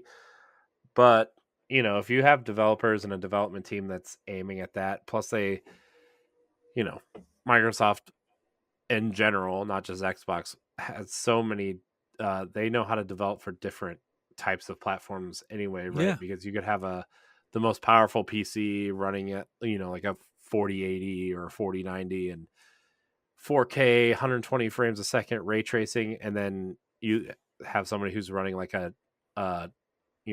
a 2060 or something, and doesn't care that much about graphics or whatever, and just wants to play a game or two. And you look at all their software they put out anyway. On top of that, it's just like they Microsoft knows what they're doing from a porting standpoint. Developing and managing a game to get it out on time, that's another question in and of different. itself. But in terms of getting things onto platforms, they are pretty good at that. So, but yeah, what do you think, Ed? Will you be I playing think Modern Warfare 3 on your Nintendo Switch? I think whatever Nintendo platform that they have, I think that their first game is going to sell major because it's one of the things of I want to see how this runs. And Nintendo is good at and Nintendo and their third party and some of the porting companies, they are good of touching your curiosity. Because Mhm. if they touch your curiosity, that means that's a sale for them, whether it's good or bad. If they could touch your curiosity, be like, I'm gonna give this one a try, and I'm gonna give them $60 or whatever, and whatever it comes out to be, of course they got your money and stuff, but people get surprised on how well some of the games do run when there is love and care and time given to developers who are porting games. And I feel like with this first Call of Duty, whatever Nintendo platform it comes from, if Microsoft acquires Activision, I will be down to play. And buy because I feel like Microsoft and Nintendo really have a good relationship. They're still in a good spot. And like I said, from the Nintendo side, we weren't asking for any of this. We weren't asking any for any of the big games from Microsoft. But it's cool when Microsoft do want to share something and get it on Nintendo. We accept it and we embrace it, and that's good business on Microsoft. Because what ends up happening is that Microsoft ends up looking good also because they did this and stuff and everything. And I think with this 10-year deal, I think they're if they make their money off of Game Pass, but actually getting more sales of this game through Steam and through Nintendo, why not go for it? Why not do it? You know, why not even try? Because I was talking to this with some people on Twitter, and it was just like, why is Activision not fighting for like Crash or Tony Hawk or any other game from Activision? Why are you fighting so hard for Call of Duty? They're Because so it stuck on makes this Call of Duty thing, right? Where like you look at all the other IP, like Blizzard mhm, alone owns like Diablo 4 is going to be a huge hit next year. Why aren't you fighting for that? You know, yes, Overwatch is still big, whether you agree or not. Like that game is still huge. You hmm look at something like World of Warcraft, which I've been saying for a long time that I think that once that acquisition goes through, Microsoft is going to find a way to put that on Game Pass. You yeah, know, and and what there are some. I oh, mean, StarCraft and Blizzard has so many IP that are just worth the name alone. You know, people recognize Diablo and Yes. Overwatch, and and then you look at, like you said, like Call of Duty, but also you look at everything else Activision owns. Tony Hawk is a huge one. Crash is a huge one. Spyro is a huge one.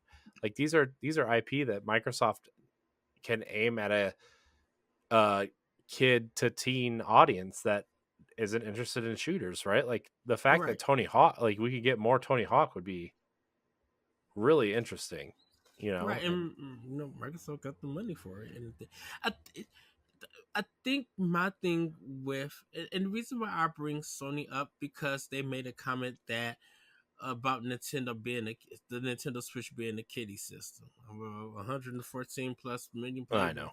players, kiddie or not, says otherwise. And to me, it really feels like Sony values their IP less because they've never fought anything about their IP, but they're fighting for a third party company because um, they fear that it's going to ruin their business and stuff. And there was just a breaking story about Microsoft saying that, hey, if y'all want to put this on PlayStation, your PlayStation subscription Oh thing, yeah, you can. And Sony has not commented or anything. They're I not know. taking no deal. So it really feels just like whatever Sony's doing and Jim Ryan stuff, that's going to be on them. But right now, where it stands is that people who said, yeah, I'm not going to play Call of Duty on Switch because I barely play the series. But I think it's going to be like, I want to see what this game can do on Switch, and people will go and get it, whether it's their current console or their next gen console or whatever. And don't forget, everybody, this deal does not start until they acquire Activision and the games start rolling out. Yeah, And I think Nintendo's just like, oh, we got Call of Duty, uh, come to us because right now Nintendo can start putting more Microsoft products in the Nintendo Direct. And if that happens, once again, like I said, that's good business for Microsoft yeah. and everything. And if, I don't know how long that this Microsoft and Nintendo relationship is going to be going on, but I think it's going to be rewarding for as long as it could go and everything. Um, and stuff. So I was excited to hear it. Now, I will say, um, Phil Spencer did say they were if they acquired them, they were trying to get games on a Nintendo platform as many places that they could play. So he did hint at that. We just didn't know until the news broke and saying that they had agreed to go to a 10-year contract. And 10 years is good because that's just like one whole console generation or and everything. Yeah. So even if we get 3 or 3.5 games, Microsoft still could do something different with a Call of Duty game. They could have the biggest graphics in next gen, but maybe they do a cell shaded version that tells a different story and everything. Like Microsoft is good at what they do when it comes to developing games and, I mean, and graphics and stuff. what Okay. I would like to see, and I know we got to get to the Game Award stuff, but like Mm-hmm. what I would like to see personally is just like I I know like the multiplayer is a big draw, but I don't know if that would be a big draw on the Switch. I would just like a curated version of the campaigns, you know. Yes. Like even Yeah. of the older games like Black Ops 1 and 2 or the original Modern Warfare trilogy or even the World War II games at some point. Like, that's kind of what I kind of want to see on Switch. I know like they're aiming to get the newer games on there too, but man, to get those campaigns on there, even if it's just digitally, would be pretty cool. Well, you're right. And I would be fine with just even if they want to do extra levels and stuff that you can't get anywhere. Like with Nintendo, even though they won't up any money, but I say do it Nintendo. They want to up some money to get some extra special levels in their Nintendo version. Do it. some people really do want to play Call of Duty just for the campaign. They don't care for the multiplayer because they don't want to deal with bots. They don't want to deal with cheaters. They don't want to deal with the harassment and the name calling on when it comes to chat. They don't want to deal with all of that. If they could get a strong um 8 to 10 hour campaign with Call of Duty and stuff with some good replay value, they're gonna be down for that. And if you want to do multiplayer, do the zombie stuff. People enjoy that one. Yeah. And if they want to do Warzone, hey, I think of Microsoft be like, this is not part of the game, but Warzone is free to download on this Nintendo platform. And if you want more content, then you can pay for it for a Yeah. battle pass. Do Yeah. it. Yeah. So we'll see. The last time I'm looking at our old episodes. The last time we talked about Call of Duty coming to Switch was in May of 2017. So Cause was it Black Ops 3 coming to Wii U? no, it was World War II possibly coming to Switch because Oh, retailers were listing it. Man, ah, dude, this boy. All old right. school. Um all right, let's dig into the meat, Ed. The meat, Yes. man, dude, we have like 2 hours left of this show. This is going to be nuts. This is going to be one of those episodes where like the audio is going to have to be trimmed into 2 versions. So the Game Awards, we're going to run through the Nintendo winners real quick. Obviously Elden Ring won Game of the Year. Rightfully so, I would say. I think a lot of people really were surprised by that game. I know it was very divisive between Souls players and people who just read the reviews and thought it was a good game, right? So, but I think that this game really turned some heads, and I gotta give it to From Software, man. They put the work in, right? I mean, they do a lot of interesting, weird things, Yeah. and I mean, would I have liked to seen Xenoblade 3 win? Sure, but uh, you know, again, Horizon Forbidden West got snubbed from every category. Which I'm just like really sad because I don't know. I feel like Horizon is just one of those games that's just destined to be lost, I guess. But Yeah. yeah, it was so Elden Ring won.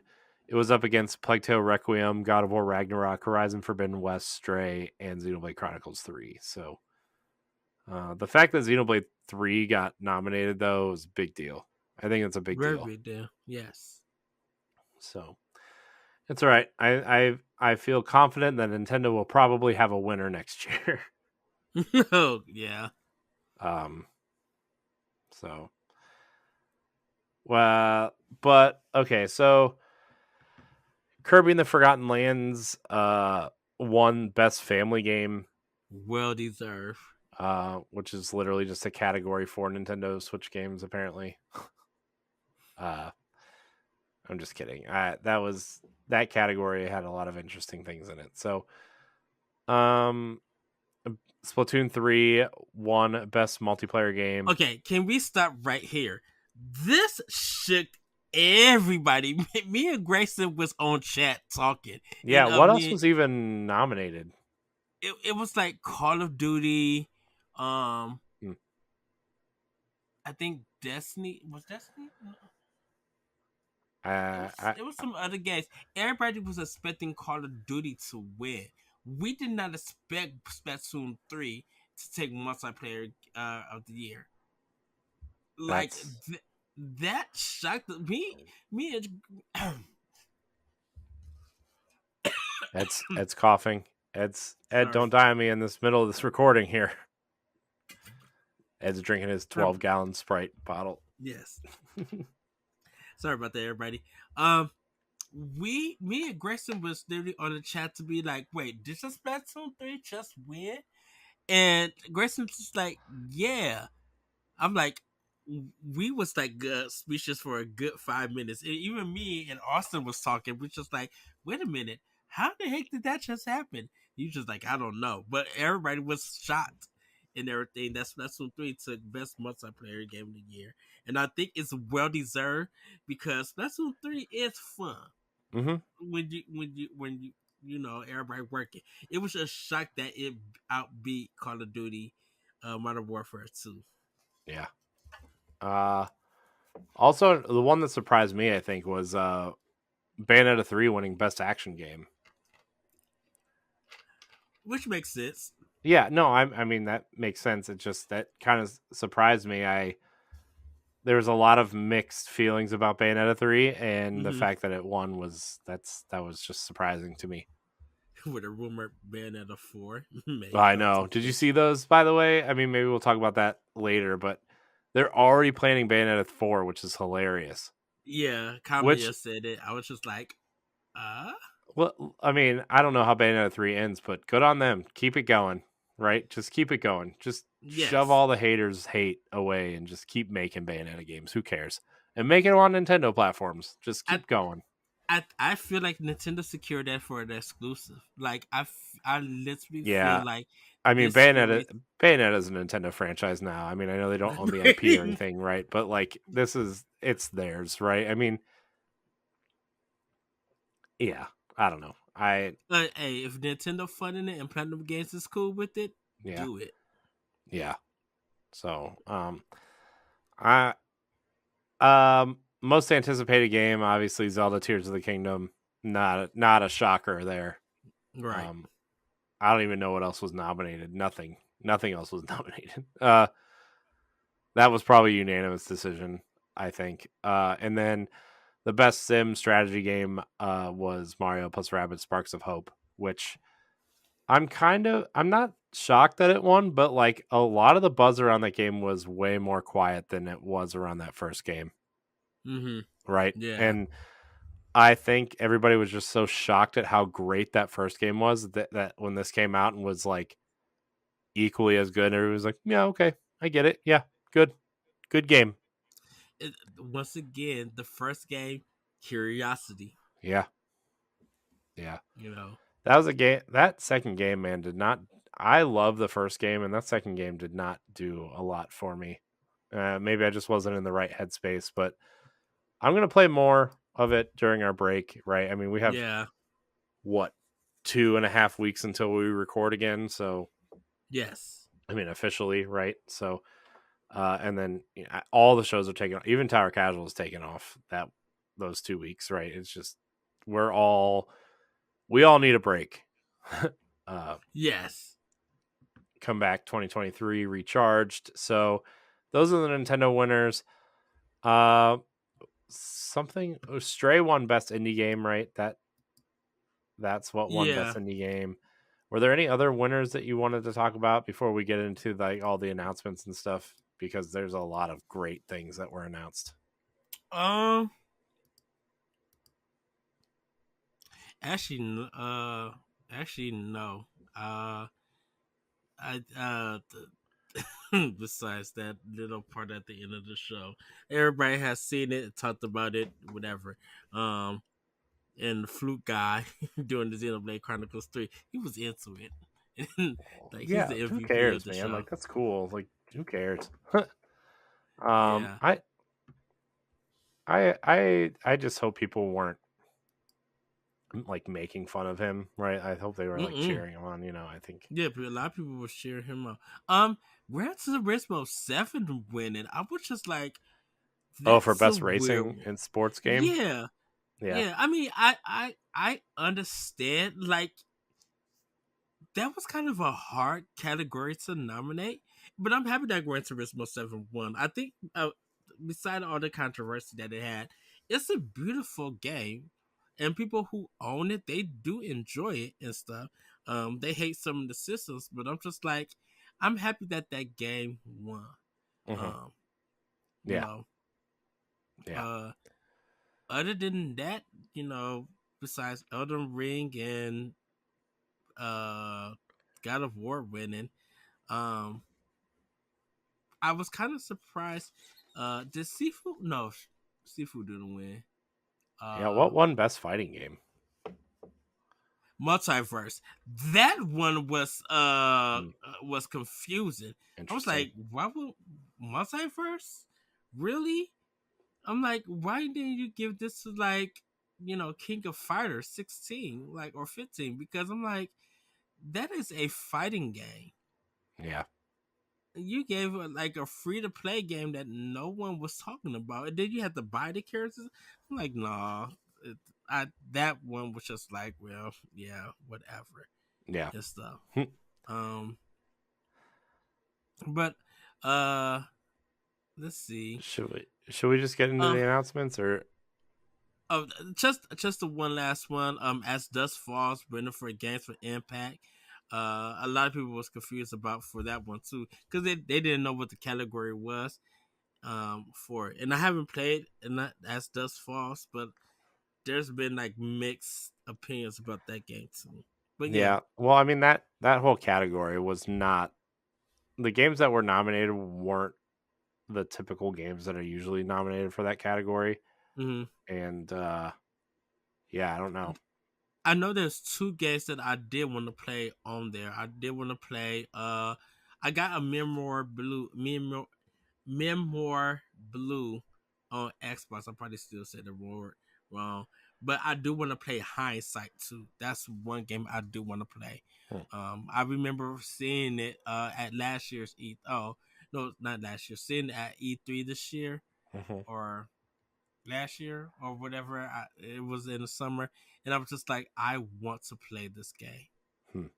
because it looks so good, and it looks just the story and the emotions that it's just portraying. I want to get into. So Yeah. yeah.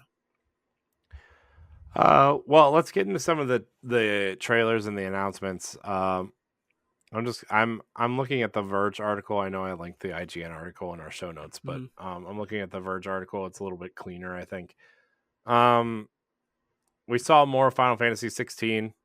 Again, this is just kind of like an overall thing, not just Switch. Obviously, I kind of want to talk about a lot of these games. So, Final Fantasy 16, dude, that game looks awesome. You get a dog as a companion. Oh, sold me on that alone. Um, the fact that you can like when you are the summons, you can turn yourself into the summons, which is cool. Yeah, I think because he said this game looks legit awesome. Um, I I think it's running on Unreal Engine 5. mhm, it Yeah, is I know. I know he said like, "Come on, E free or the Ifrit. fire one, Yeah. E free." Yeah, it really looks good. Oh my gosh, dude, Uh, this game looks so good. I mean, I think with all the cutaways and the cutscenes and stuff, like I think I just want to sit back and be able to watch a full fight. Is Yeah. what I kind of want to see. Like it's a beautiful world and everything, and I already know what's going to happen if we're spoken and uh Final Fantasy 16 once the comparisons start happening because both games are exclusive to PlayStation.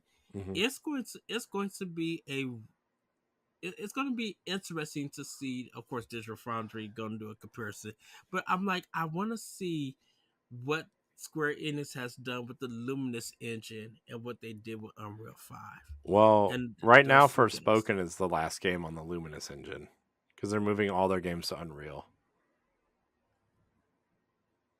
Then Forspoken will be their only game for Luminous. I don't think Final Fantasy 15 was, oh, it was and okay. there's a few other projects that were on that after that. Oh wow, okay. Yeah. Oh, that So sucks. yeah. Well, I mean, look, when you have think of how I know you're paying for the license for that engine, right? After a certain amount of money, but like just think of all the money it actually saves companies to do that, right? I mean, Epic has a whole team dedicated to like engine Mm-hmm. research and engine issues and uh I mean, you saw the Fortnite 5.1 update, engine 5.1 update, right? Like how beautiful that game looks on Xbox Series X and PlayStation 5. I mean, that game looks amazing.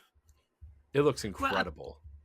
I think the thing is because the Luminous engine is Square Enix own engine. Yeah, I know, but like sometimes the thing is like when something breaks in the engine, uh, you have to dedicate a team to fix the engine, which delays the game. And Mm. I think that it's just I think I think these companies are just realizing how much simpler their development time will go if they can just focus on the game and not have to worry about fixing an engine that nobody knows anything about, right? It's just I don't know. That's just my take on it. But Halo Infinite, yeah, same right. I problem. mean, that's the big thing right now is that whatever the Halo Battle Royale thing is going to be on Unreal Engine. And the rumor is that they might even switch Halo Infinite assets over to Unreal and relaunch the game. That's Gosh, crazy. how much work is that? I mean, I'm not a game developer, but I imagine that's going to take a long time to do, That's which is why I feel like that's that's why the story stuff has been delayed, apparently. mm, And yeah, I don't know. Again, a conversation for a different day, but that is also apparently happening. And a lot of the coalition engineers are the ones working on moving that game because everybody is leaving 343 apparently. oh goodness, yeah. I have to research it. Well, the coalition is using Unreal 5 for their next game. I know. So, but the coalition is Hopefully it's just Gear like 6. right. Well, and that was the thing about it. The coalition who worked on Gears, Right. um, they are people who worked with Unreal Engine before. Well, they're Before all ex Epic employees because Gears used to be Epic. that is true. Yes. And then Microsoft So bought Gears from Epic and created originally it was Black Tusk Studio, right? And then they renamed uh, it the Coalition. But I wonder if we're going to finally get that Shanghai game that they showed off when Black Tusk first opened. I hope so. That'd be cool. It was like that stealth heist game. Mm-hmm. Yeah. Uh anyways, um Yes. Armored Core 6 was announced, which it's called Armored Core 6 Fires of Rubicon. It's coming to PlayStation, Xbox, and Steam, so no Switch game. But uh, Miyazaki said that this is going to be more than just a sci-fi Souls game. It's going to get ignored. I don't think so. I think anything from software puts out from now on. It's going to get Nope, ignored. Demon X Machina got ignored, and before anyone say anything because that game about the game sucks. itself, no. Before anyone say Metacritic anything about the 56. game, Damon I'm X not Machina sucks. not no. Let me speak. Because Demon X Machina did have people from older from software who worked on that game, who worked on Armored Core to come make that game. And I think mech games just haven't really been good. Even the Transformer games that came out, I think War of Cybertron was like the best one that people really like. So I don't think that, and definitely where there's been Gundam games and stuff out there, I think mech doesn't do well here in America.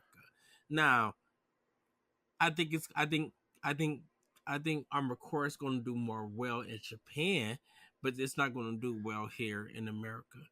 I Hmm. think they're going to put in too many systems in that game, and people are just going to be like, nope, not for me. I highly Playing the disagree game. with you. Um, they showed a clip of the Mario movie. Um, it was fine. Clip was It was fine. funny. That's cool. Um, That soundtrack is going to sell, dude. yeah, they definitely This, had some Mario 64 tracks in there. yeah, but it being done like a with the orchestra stuff, I'm like, Hmm. oh yeah, I will buy the soundtrack. It's good. Yeah. Looks fun. Looks cool. Toad seems funny. Uh, Horizon Forbidden West is getting an expansion. The Burning Shores, which is it takes place in Hollywood, and you're kind of gonna travel around that area on your Mm. whatever the flying bird robot thing is. So that looks cool. I'm really excited to play that game. Really, really excited. Mm. Cyberpunk Phantom Liberty's expansion was announced with Idris Elba starring as one of the main characters. Seems cool. I don't really care. My time with Cyberpunk is over. I think I'm been so iffy of installing on my Series X. I mean, that's the way to play it if you're gonna play it. But Right. so I think that might be my backlog game for the summer. yeah.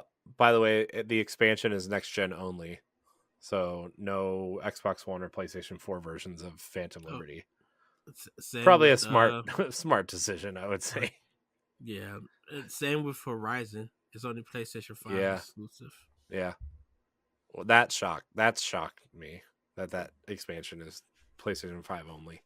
I think I was expecting it, but it's just like Sony get them systems out. It Start. just shocks me because Horizon was developed as a PlayStation 4 game first and Yeah. foremost, and uh, you know, whatever. I mean, cool. I'm glad that people are starting to make the move over and whatnot, but it just shocked me. Diablo 4 is out in June. That trailer was really cool. I'm not the biggest Diablo person at all, but that trailer was really cool. I was I kind of made a comment about it. I was Shocker. just like, no, it was just like this. I will get you one day. No, I was just like, this trailer looked like it could be a Darksiders game. Yeah, but Diablo has always been that way, though. I mean, Well, yeah, remember but the trailers for Diablo 3? I mean, those trailers were cheesy. yes, but I'm just like this could. I'm like, ooh, just yeah. I'm not excited for Diablo 4. I'm sorry, everybody. I feel like it's gonna have problems, just like Diablo 3. I know it's supposed to be coming to consoles, like Switch is supposed to get it, but I'm not confident in this game if that's what they're gonna show. If you're not showing us any gameplay stuff, Well, I just don't have enough they showed a confidence. ton of gameplay and other trailers, and they released all their gameplay preview coverage. Like Ryan McCaffrey from IGN revealed a bunch Hmm. of gameplay, and he played 20 hours of the game and said it's phenomenal. So Was this after the Game Awards? no, this was a couple days before actually. So why would they wouldn't show that at the Game Awards? Like Because gameplay. giving showing a CG big budget CG trailer like that says they're putting a ton of money into this game and that their trailers are second to none, which they always have been. Blizzard's Okay, trailers have always been second to none. but your game comes out in 6 months. So, Like you're not gonna you announce this game and you still not gonna show no gameplay? but they have gameplay out there. Right, It's but why not show it at the Game Awards? Not because everybody's looking out for Diablo 4. they're at the Game Awards and there's 8,000 games being announced and you just want something nice and tight to show off. So show some quick clips of gameplay. Uh, I thought the trailer looked cool. I think this game's gonna sell a bajillion copies. It's Diablo 4. It's gonna do well, but it's just I think it's gonna just have major problems when it comes out. Yeah, well, we'll see, but it looks cool. Uh, I think Microsoft would really like to get this deal done so they can put it on Game Pass because that would be a huge Game Pass game. All right, the next announcement: Blue Protocol. Amazon is trying for its own Genshin Impact. It says in this highlight. Mm-hmm. It's an MMO with an anime style action RPG gameplay. Looks a lot like Genshin Impact, coming to PS5, Xbox Series X, and PC. It looks, I, I mean, it doesn't really look like anything, to be honest. I don't, it doesn't excite me, but someone's Yeah. going to be excited. So, I yawned and kept them moving. speaking of yawning, there's also a Dune survival MMO. Oh, I didn't know what the heck that was. I'm just like, skip this one. Yeah, it didn't. I mean, it. I don't know, man. It looked so generic.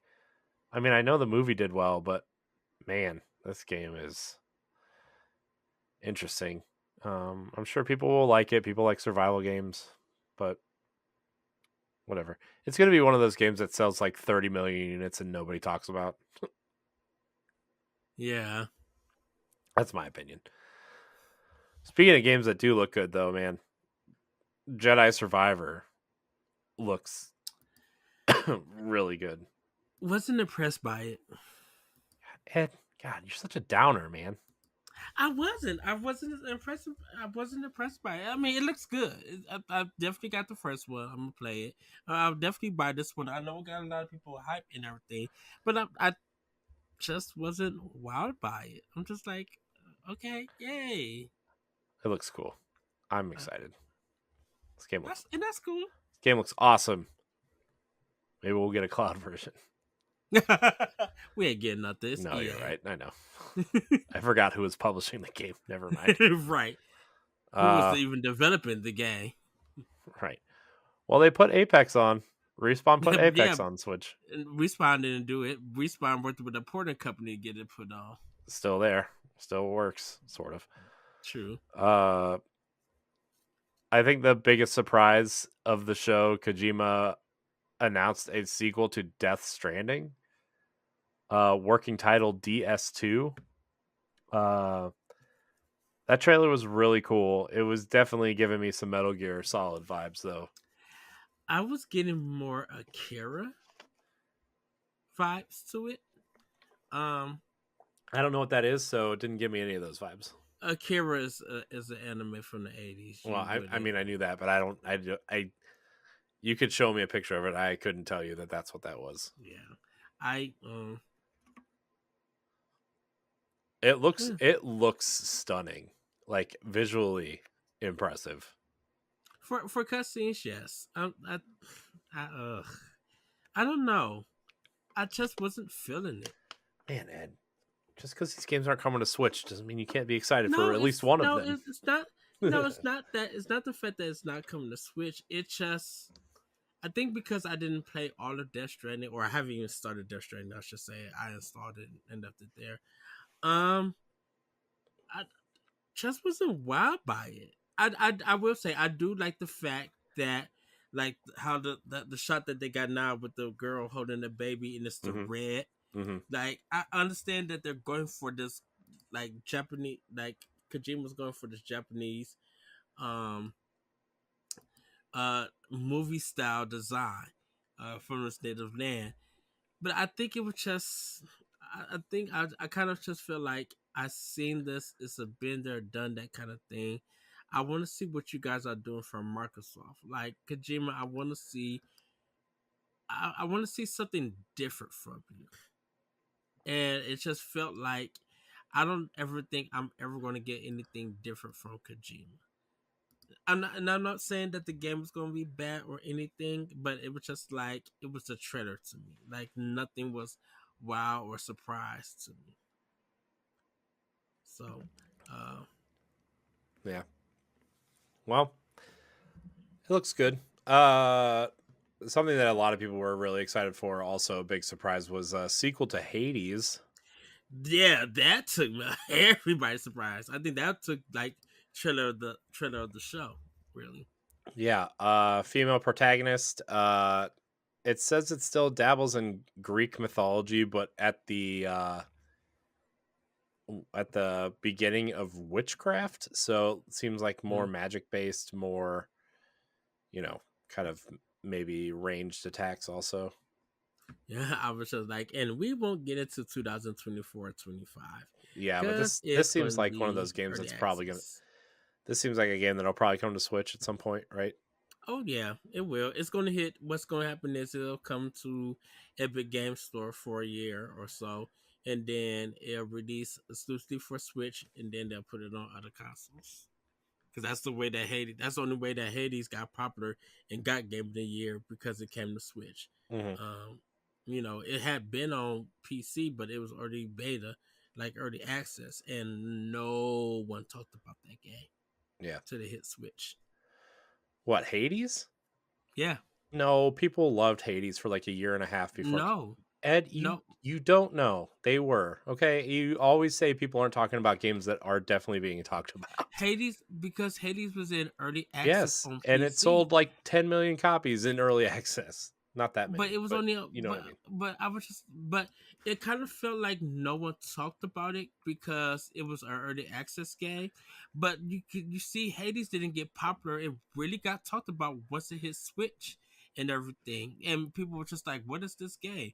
Like, people were literally showing it off. And During its nearly 2-year long early access period, Hades sold 1 million units before its 1.0 release, hitting PC and Switch first. with the full version, yeah, hitting Switch. I know. I'm telling you, before it hit 1.0, it sold 1 million units on PC only. uh, So, anyways, Hades 2 looks good. I'm yeah, sure I won't play it because it's a roguelike, but that's fine. Um I hate roguelikes, dude. I'm sorry. Can't do it. I tried. it's not your genre I game. tried. Okay. I played Dead Cells. I played Dead Cells for like 10 hours and I was done. I tried. Gave it my all. Uh anyways. Suicide Squad had a Batman reveal trailer. Um Game looks fine, but they did have a nice little It's hard to say when it's hard when you say a game looks fine when there's no gameplay. no, I mean overall the game, like, it's not The doing trailer anything for me. But it had a nice little uh presentation. yeah, but also like a send off for Kevin Conroy, who Oh yeah, that passed away yes. earlier this year, and it just he's reprising his role as Batman, which is presumably the last time he'll play the character. But Mm-hmm. that was nice. But I mean, this game doesn't really do anything for me, to be honest with you. I mean, if it gets good reviews, maybe I'll check it out. But like, I don't know. I'm definitely not a day oneer for me, if I'm being Yeah, I honest. could wait. I could wait and see. Yeah. Um. So I don't know. It just, anyways. Street Fighter 6 is getting a release date of June 2nd. New trailer showed off a number of different characters, including DJ, Manon, Marissa, and JP. So, oh, DJ. That's one word. Got it. Nailed Yeah. it. Um, Well, Super Street Fighter. I'm I'm assuming these are all new characters, or are these returning characters? Returning characters. DJ is a returning character. He was first introduced to Super Street Fighter. Huh. Um, so I love his character design. He has more dreads and stuff, but he looks like quicker, a little beefier. Like, his redesign is top notch. I'm like, ooh yeah, Capcom really went in with this one. So I had another comment for this, and I said Street Fighter 6 is giving me Arms vibes, and I'm not mad at it. Gosh. Uh, And I think it's because of that, like, that spray paint kind of feel to it yeah, in neon color. yeah. I mean, the aesthetic is definitely super cool. Um, are you are they making you create a character in this game too? Is that what I'm seeing Yep. in this trailer? Mm-hmm. That's dumb. Yes. Why are you putting all this time into character creating these characters when they're making you make your own character? I don't like that. I have not one idea. One part looked like it was. Shoot, one part of the trailer like it was. I'm like, is this a beat 'em up game now? I'm like, wait, Hmm. what did I Yeah, miss? yeah. Um, it looks cool though. I think Street Fighter 6 is going to pull in a lot of people. Mm-hmm. Um, I will probably check it out when it comes out. Wonder if Sony's gonna take it for Evo for a tournament. Hmm. I mean, probably it'll probably be the highlight of Evo, right? That and Tekken 8, which was also announced, and we'll get to a little bit later. Which I have a problem with Tekken 8. Yeah, well, we'll talk about it when we get there. Yeah. Ken Levine's next game, Bioshock. I mean, Judas was shown off. Let's move on. Dude, that game looks so much like Bioshock. that game looks so generic. Like yes, like I'm sorry, Austin. I love you, bro. Him, I don't think but it looks that game generic. look, I just think it looks like he made BioShock without actually making BioShock. but it's so bland and boring. No, I'm like that I don't think it looks bland. I think it looks neat, but I'm not a big BioShock fan, so I'm not it like do something else. We've been to this world. It looks bland and boring because it's something that I've already experienced through three whole games. Do something else. it's definitely a BioShock game though, right? I'm not making that up. Mm-hmm. So looks like it takes place in space, some sort of space colony. Um, so it's coming to PlayStation 5, Series X, and PC. No release date, but you know. Dead Cells is getting a Castlevania expansion pack called Return to Castlevania. It's just 2 new biomes and a bunch of weapons from Castlevania coming in to the game. That game's got a lot of DLC around it. Mm-hmm. Did you see they announced their new game, by the way? The people who left the company who made dances. No, No. the company that made Dead Cells announced their new game. Also, not at the Game Awards, just in general. Oh, okay. Well, because the creators they left that company. That's why. Are you sure? I don't think so. Mm-hmm. Uh, Because they're not working on Dead Cells anymore. um,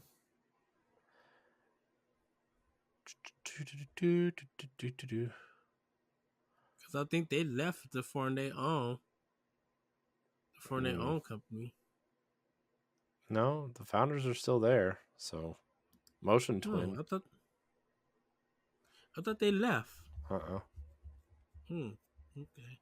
No. The company that did Disco Elysium, a bunch of those people left, but are now suing the company. But anyways, Shoot. Returnal and the There's so Last of many stories like that. Returnal and the Last of Us are coming to PC.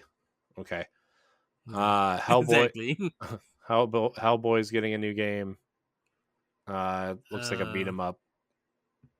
So I was kind of trying to figure out like, is this a beat 'em up or a Souls game? Like, yeah, it says it's what's a the beat 'em up. direction?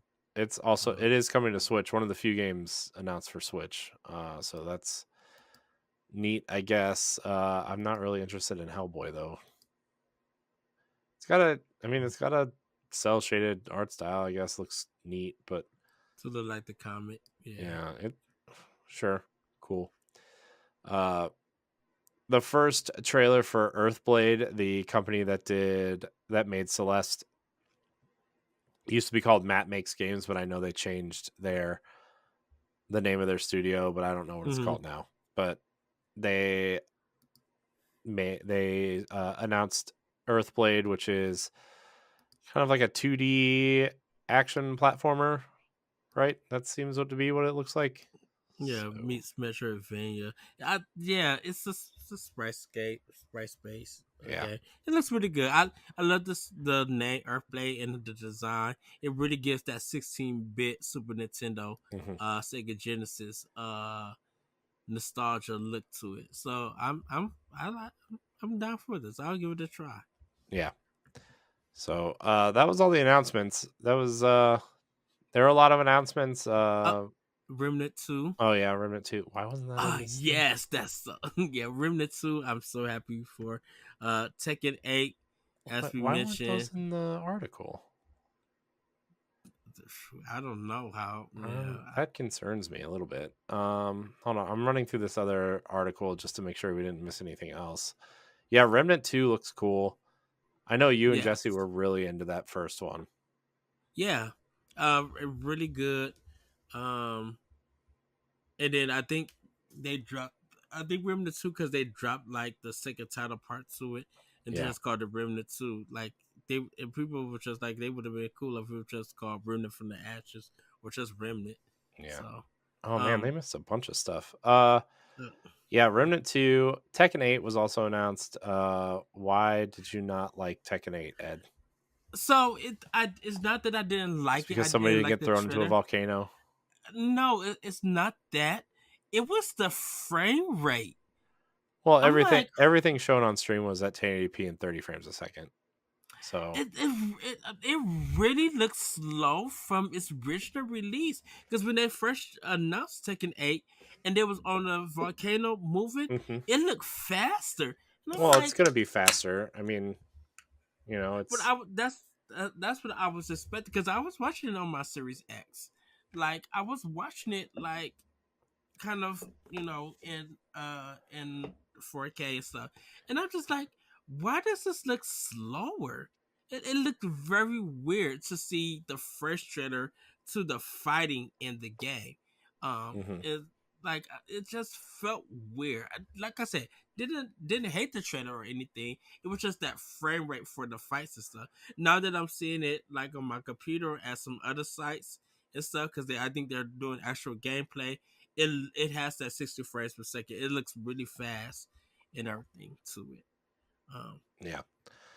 Uh, uh, go ahead. Sorry. oh, I was about to say, Meet Your Maker looks really cool. Oh, Uh, going down the oh, list, go ahead. Ed.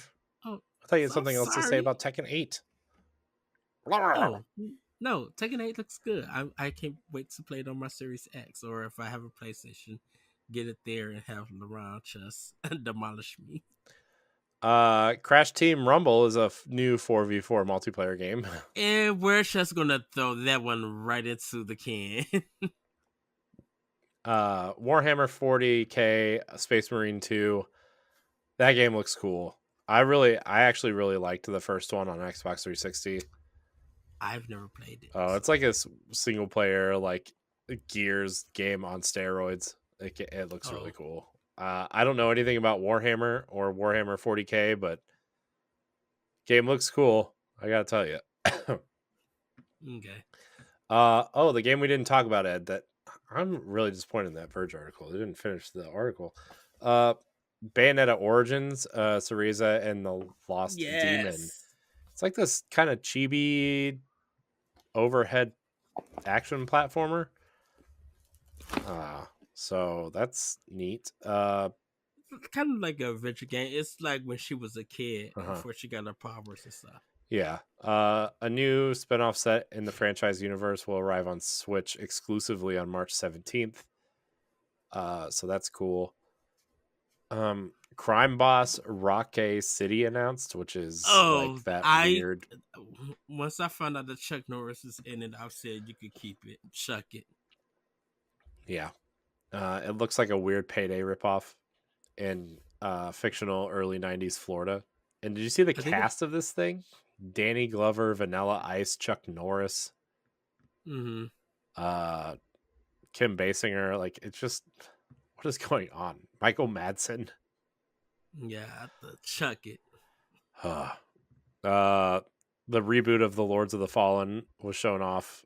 It looks really good if you're a Souls person. Uh, it takes Didn't that game come out in PlayStation 3 or something?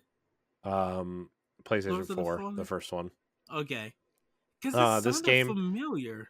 This game is a soft reboot of the 2016 original and takes place 1,000 years after the original, and in a world 5 times larger. So Why they? Why? Oh, it's the prey nonsense. yeah, so Once again. neat.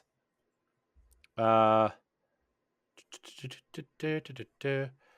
let's see. Uh, Baldur's Gate the 3 was shown off, which I know a lot of people are really excited for. I think CRPGs are kind of having a resurgence, and Larian mhm. Studios is kind of leading that charge. If you haven't played Pillars of Eternity, or right, that was theirs, Pillars of Eternity, or Yeah, was it Pillars of Eternity? Was that I theirs? think so. I don't know, but Obsidian made one that was really popular, and Larian made one that was really popular, and they're both similar, and I always get them mixed up. Um, I gotta look this up now because it's bothering me. Why are you doing that? Of Dev Um, developer. Let's see. I can't say Obsidian. about the Pillars of show. Eternity Oh, is Obsidian. So okay. And I like Animo. We talking to Joe Keely, and he's just like, Kojima's here. And Animo said, I like Kojima. Animo could hide in box. I know. I saw that. That was yeah. That was so funny. I was just Divinity like, I Original love it. Sin was Larian's other game. I always get those Okay. games mixed up, and they're both on Game Pass, which makes it worse. And I have But them yeah, both on Xbox. Animal. I like the Muppets. Animal was like, Kojima, Kojima. I can hide him. Animal can hide in box. uh, Oh man. Uh, Forspoken was shown off, and there's a demo on PlayStation. That was the other game I played on Playing with Power that I didn't talk about was the Forspoken demo. I really like that game a lot. I know they said it takes a while to get into the combat, but they were just It like a lot of people. it does. It launches you into a combat tutorial, and then it launches you into a couple missions, which is uh cool. I like the traversal. It takes a lot. It Hmm. takes a while to get used to because like it's one of those games that like you know how there's kind of like a standard that you look at the controller like if you're playing like a first person shooter or something and you're like oh well this button's this and this button's this on every single game. Yeah. Well, this is a third person action adventure game with some shooting. You would think it would be like a normal action adventure game, but no, all the buttons are different than a Oh normal game. So wow. like I'm trying to that's it's a game on my list that I really want to play next year. I really like the demo. I really like the main character. The writing definitely sounds like two middle-aged white people are writing for a black teenager. Uh, when you look I at, heard. I mean, I heard the writing is very I questionable mean, constantly. so Gary Whitta and Amy Hennig are the writers of this game, and they're writing for a black teenage girl. Which, no offense, Amy Hennig does some great work. Right, Uncharted, Hmm. fantastic series. Gary Whitta wrote Rogue One, wrote the first draft for Rogue One and a bunch of other things, right? Book of Eli. So like they have writing chops, but it's just like I don't know. Maybe you shouldn't have like a mid 40-year-old white guy writing for a black teen. That's my opinion. It Of kind of course, feels coming from like. a mid 30s white guy, maybe my opinion doesn't count, but it's I my mean, thought. I think it's kind of like you guys could write a story and emotions and plot and all of this, but for a character that is a different race that you really haven't like really written for or really understand, they should have got it like a black writer who would know how to write a character like this. Mhm. Because the thing is, it's just like it's not because she's black or anything, but if she was a white character, you guys wouldn't have no problem writing it because that's who Well, you always write for. the thing is like Gary Wood is from like England, right? Mm-hmm. And this teen girl is supposed to be from Brooklyn, right? And All right. so like I don't know. I think there's a lot more than just race and age incorporated into this, right? I mean, I don't know. It's just the writing's a little weird. I think the gameplay is going to save it for a lot of people. I think the gameplay is cool. I think it's fun. I think the traversal is fun. I think the monster design is cool. Uh, I know the writing's not going to get fixed in 3 months, but I think this game's going to surprise a lot of people, especially people who are already making fun of it because of the writing that they most of it they haven't heard, right? So uh, Mm-hmm. I think the concept is cool, right? She's a girl from Brooklyn who gets transported into this fantasy world and is kind of like trying to lead this fantasy world into a rebellion now. It's super cool. Really highly recommend if you have a PlayStation 5 to download the demo and play it a little bit. Uh, Yeah. Super cool, but yeah, just letting you know the writing is a little weird sometimes. Uh, Transformers Reactivate. from Splash Damage was announced. Also, it's an online action game coming to PC and consoles.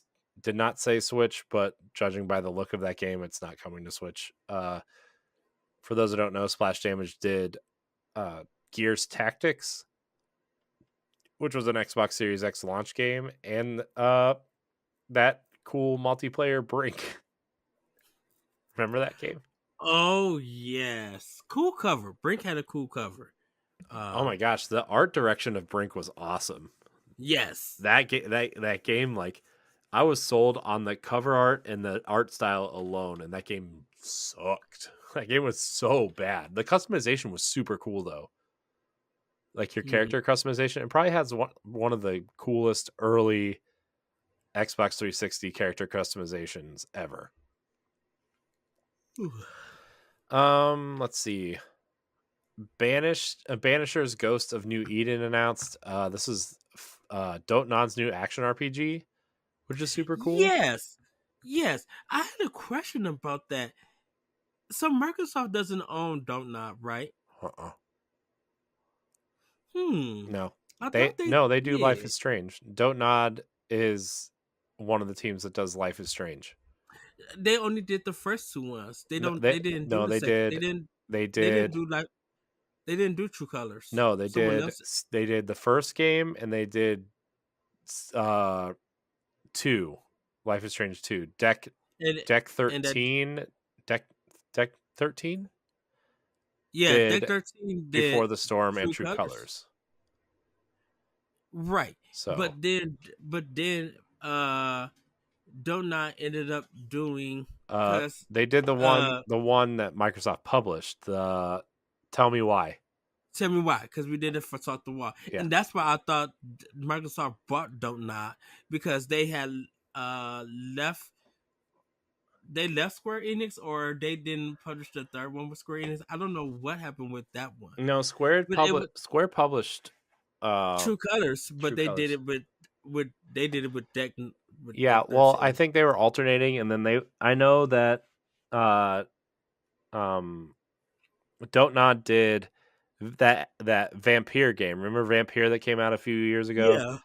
And Uh-huh. then I know they're working on a sequel to that, and then this game now obviously is their next game.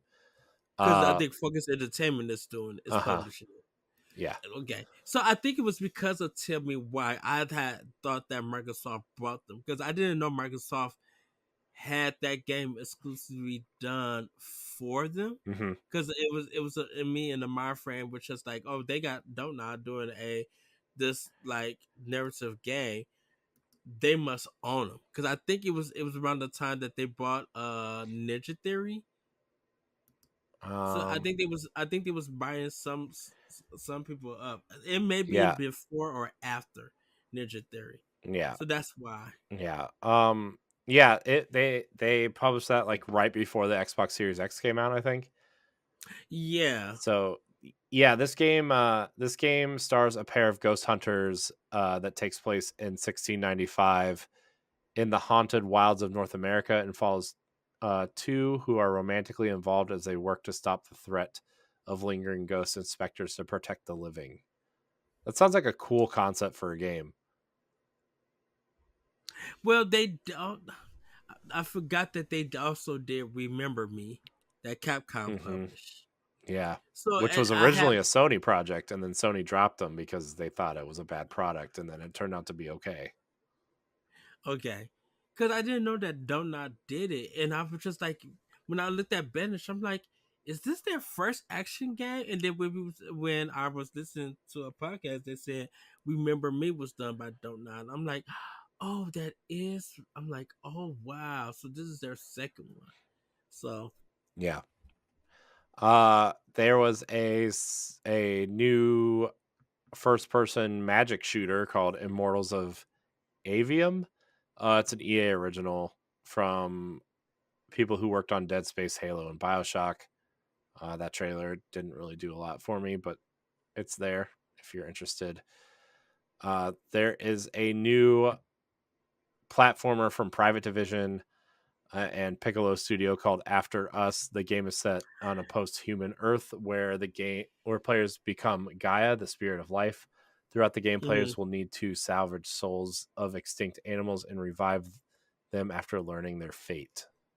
Depending on what that game comes out, I have to talk to Celeste. I'm like, that might be on our talk to walk list. Yeah, The way that I was looking at it, I'm just like, ooh, this looks beautiful, and I love where they're going with this. I'm gonna talk to Celeste about that. Be like, what are your thoughts? yeah.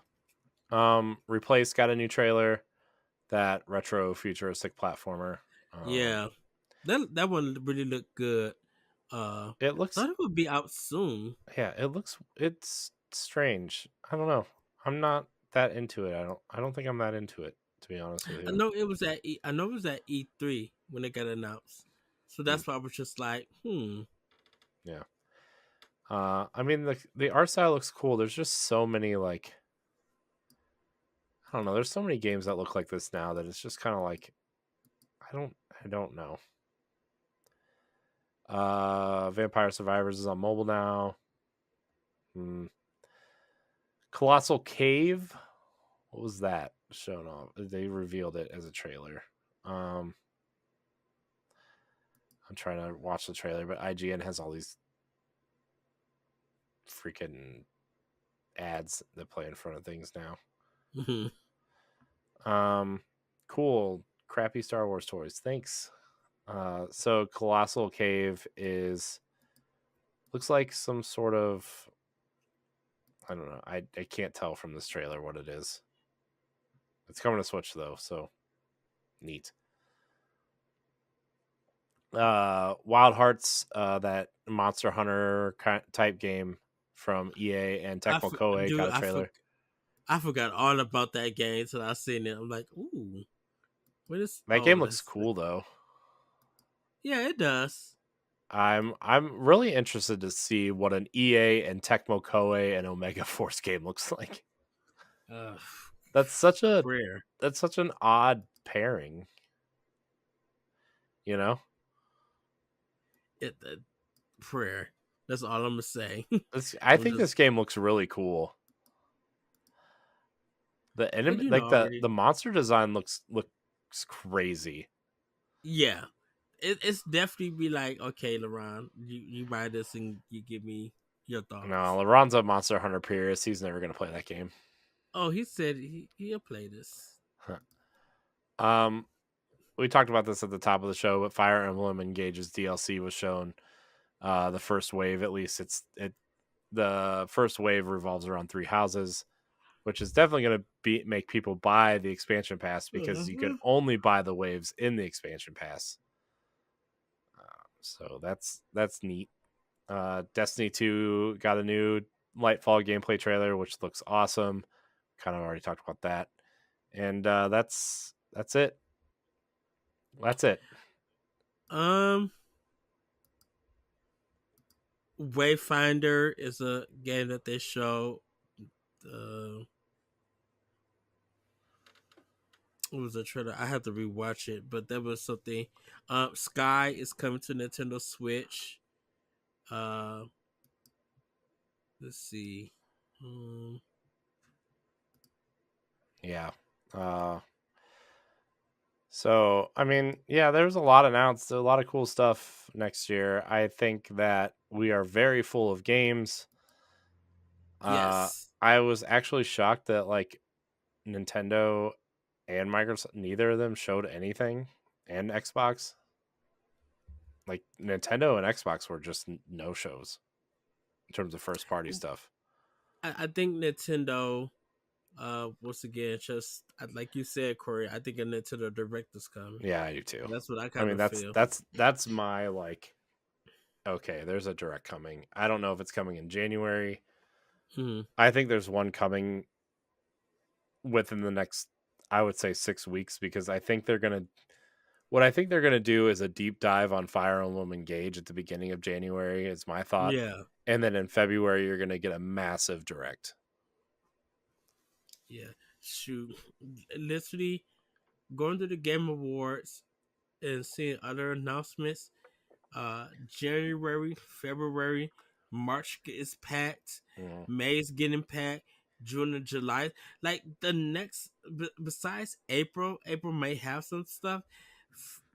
Out of the six, out of the first half year, it's packed with games that's dropping new. We already know that February is crazy, but March is getting even I'm crazier. telling you, I'm dude, like, it's crazy. There's so much. yeah, Um, but and we still getting reveals for stuff. yeah. We're gonna move on to Pack Watch, Ed. Unless you have anything else to say about the Game Awards, I thought Um, I don't understand what people want from this show. It's exactly what I expect. I don't care about. I'm one of the people that don't care about the awards and want to see the announcements. well, that's what a lot of people felt. A lot of people thought the show was going to be shorter, but it still felt like, of course, it He was did say three it was hours. shorter, and guess what? I looked at last year's Game Awards, and it was like 20 minutes shorter. So he kept his promise. I mean, shoot. Although Christopher Judge at the beginning, his speech, he was What really was trying to the like, what the heck was that? I don't know, I man. up and left, dude. I'm just like, I can't watch this. I mean, whatever. Who cares?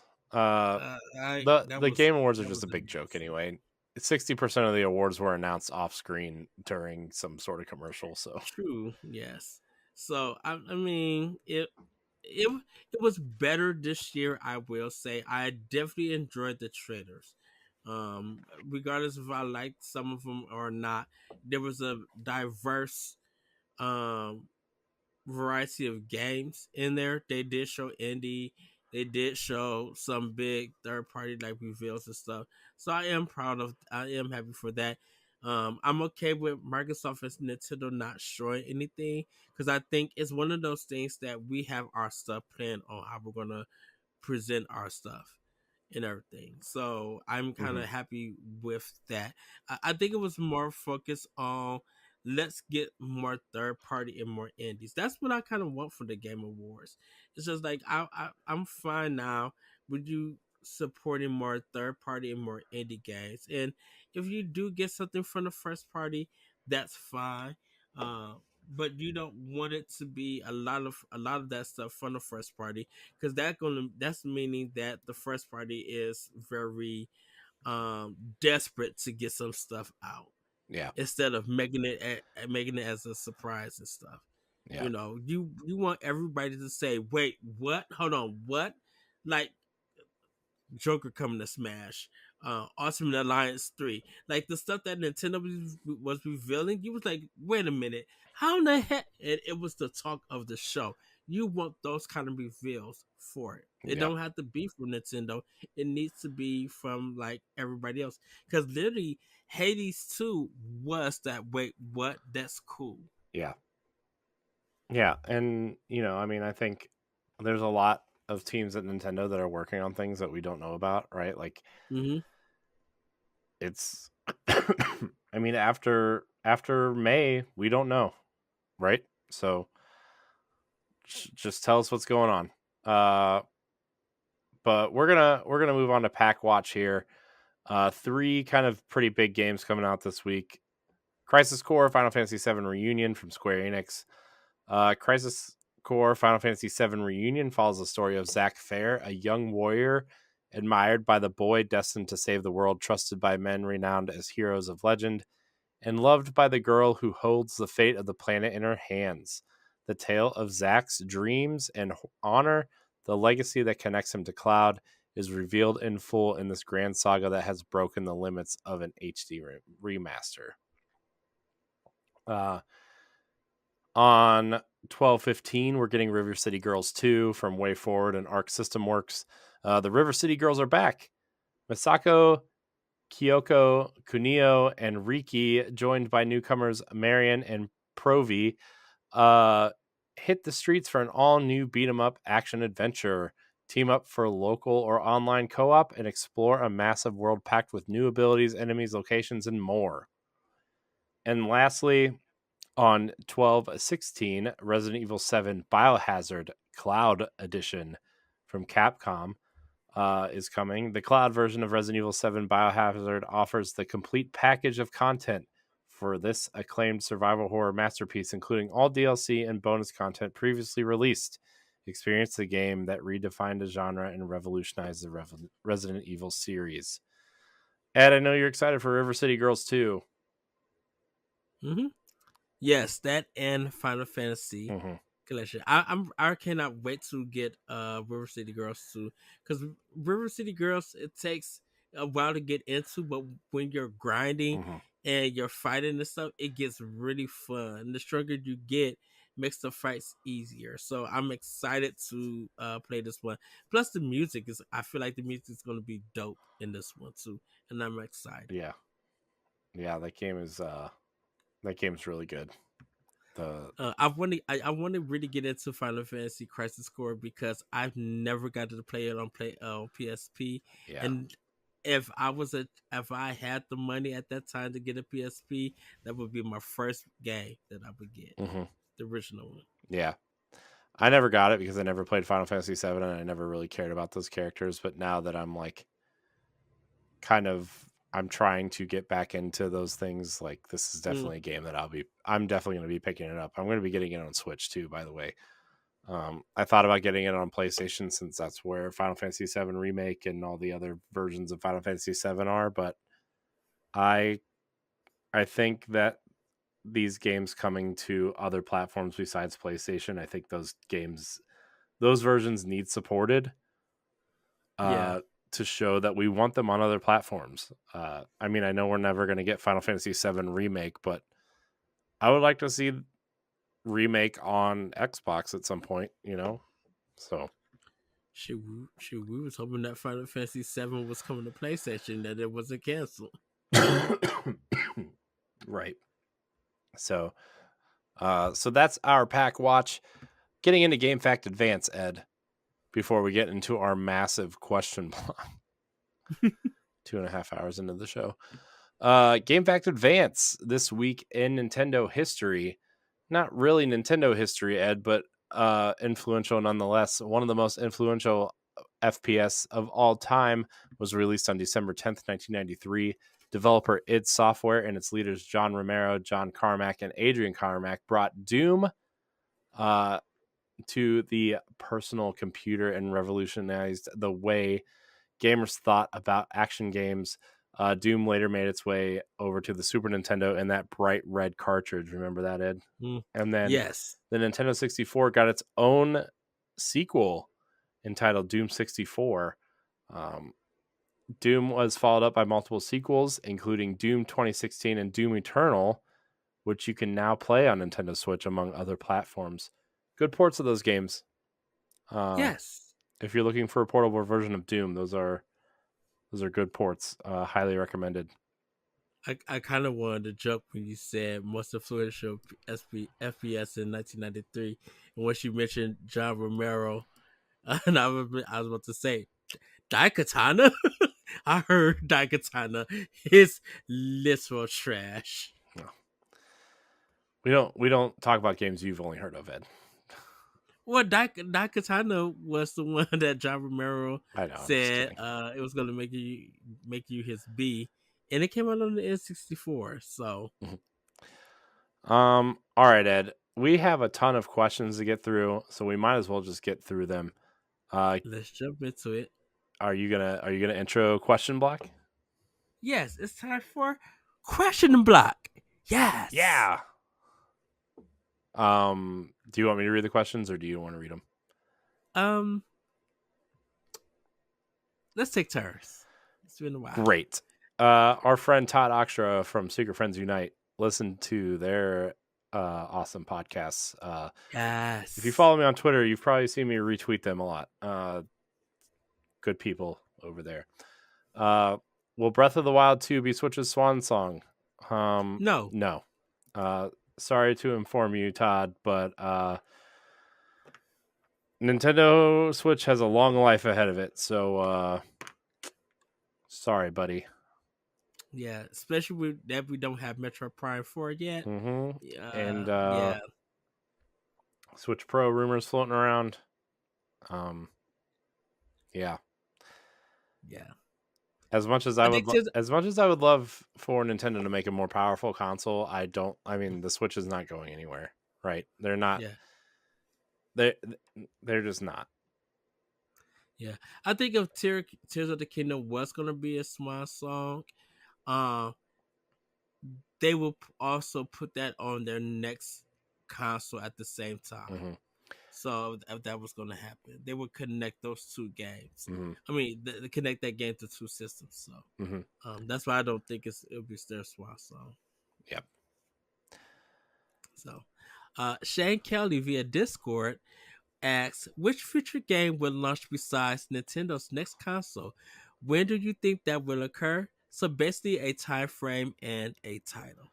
Hmm. Okay, so I think the future of their game, of what future game will launch besides Nintendo's next console, I really think it's going to be their next Mario game. Hmm.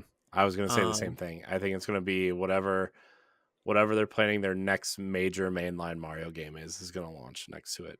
I think we'll get a yeah, Mario game before then. Don't get me wrong, but I think whatever their big major Mario game is going to be the launch title. yes, and if it's not a Mario game, Nintendo will be crazy if they don't put Mario Kart 9 as a launch game. Yeah, I think Nintendo has learned. I think they learned a lot of things through the Wii U and the 3DS. Where if Mm-hmm. you don't have, I mean, I know the Wii U launched with New Super Mario Brothers U, but if you don't have a major Mario or Zelda game at launch, you're gonna have a hard time crawling out of that hole, right? And I think the 3DS and the Yes, Wii U both learned that. yes. So, Um, a time frame. I'm saying 27. um, yeah, I think 2020. Let's see, when did it launch? 2017. Yeah. So I would say I think you're gonna start hearing rumbles. I think we're gonna get an iteration on the Switch before, right? Like, Oh I yes, mean, I think a yes. Switch Pro is happening, but I think that's going to extend its life a little bit, but I think the next platform Nintendo puts out is going to be, I would say, about 2027. I think we're going to start hearing rumors about it in 2026 ish, and kind of, maybe they'll reveal it. Maybe they will just, I don't know. I think we're going to start hearing rumors about it then. But also, if Nintendo Switch keeps selling like it is, they may not have any incentive to really make a new platform. I think maybe their incentive would be to push it to the more powerful Switch, Yeah. right? By saying, "Hey, this is launching on the Switch 2 and you can't play it on the other platform," right? Like whatever, like say Metroid Prime 4 or something, right? Like I think that's what we're looking at. Mm-hmm. Yeah. So All right, Corey. yeah, Mr. Catford via Discord writes and he says, "Do you think Ninty will keep Ichi games and stupid clickbaity indie titles in?" I don't know what an Ichi game is. So that's like a fan. Um. Oh, I just googled it. Oh, perverted. Oh, okay. Um, sure. Okay. So I don't know. so let people They know. said Nintendo said they were cracking down on these titles, but two new ones just released a couple days ago. I saw on the eShop, and I'm like, well, one's literally called like furry hentai, and I'm like, oh, definitely not cracking down on So that. games like Galgun and stuff like that. Yeah. I think Nintendo will still keep that as long as it meets the guidelines where it's playful, it's not too serious, and definitely it's different from Nintendo Japan than Nintendo in America, even though there's no region like or anything. So I think they'll still keep that in. It's not going to be anything like Steam and hentai games. It's not going to be anything like that. But I think they'll still keep those in the future. And for his additional question, do you guys review Ichi games on the Switch? So apparently we do not. we don't do reviews for it is because, and it's because a lot of us don't play those kind of games. Yeah. Now, if you are a Patreon supporter, or I should say, you could check out After Dark, where sometimes Corey might talk about a Ichi game from from the eShop, given the description. Yeah, we've talked about a couple of them on After Dark. Especially in the early episodes. We did dramatic readings of the game descriptions on a couple episodes too. It's kind of funny. Hmm. So, I mean, if you're really into that, you can check out After Dark. We do talk about it sometimes, but generally we don't. We try to keep things more like a PG-13 style around here, especially on the writing team, you know. So, Yeah. Now, I will say, um, for our for some of our podcasts, we may bring a game up like that if we played it and stuff. Definitely After Dark would be the show. Um, that more detail about those games will go in. mhm. Um, Yeah. but uh, but as for like doing reviews for it and stuff, we just don't play those type of games and everything to do a review for it and stuff. Yeah. Um, Yeah. Um, so hope that answers your question. Um, um, yeah. So, Seamus the Kilted Gamer, shout out to Seamus. Via Discord asks, "What do you think Tails, Knuckles, and Amy's roles would be in the DLC for Sonic Frontiers that will be released next year?" um, I mean, I bet it's just a version of Sonic Adventure where like you can go through and play the game as those characters, and there's different missions and different objectives and stuff. I haven't Uh, played Sonic Frontiers to really know what the game is. I do know that they're stuck in some sort of cyber world, and that like you have to save their digital versions of themselves to save the real versions or something. yeah. But that's only because I watched a Jeff Gersman stream of it, because he's oddly obsessed with that game. I have it for Xbox, but I haven't started or See, anything. I'm debating on whether or not to get it for Switch or for Xbox. I do kind of want to play it because it seems Mhm. interesting, but I don't know. I did it for Xbox because it was on the Black Friday sale, Right. and they didn't have the Switch version on sale or anything. Which shout out to Sega, they sold 2.5 million copies of that game Hmm. around the world. Good. I I mean, just seen the news, so like, so shout out to Sega about that. yeah, and I mean, I'm a fan of the 2D Sonic games, especially Sonic Mania and the first two original Sonic games. Right, those games are Uh, great. Sonic Adventure was fine at the time, right? But I don't think that game aged well. I haven't really played a 3D Sonic game in a long time, to be honest with you. I think the last one I played was any significant was Lost World on Wii U, which was like yes. not great. But Sonic Frontier seems interesting. I've been thinking about getting it. I just don't know what platform to get it on at this point. It's funny because like as much as I love Sonic on a Nintendo console, my heart is telling me to buy it on Xbox because the natural progression of the Sega kid was to get the Xbox. And just like just Microsoft and Sega's relationship over the last what decade or so, it just Sonic feels at home on Xbox for some reason for me. For some reason, I know that's weird. Uh, and I have also heard weird things about the Switch version, which I don't know if it's been fixed or not. But Yeah, I think I will pick it up for Switch when it goes on sale. Um, which would be like it a was collector's $20 on item. Amazon at one point this past week. Ah, rats.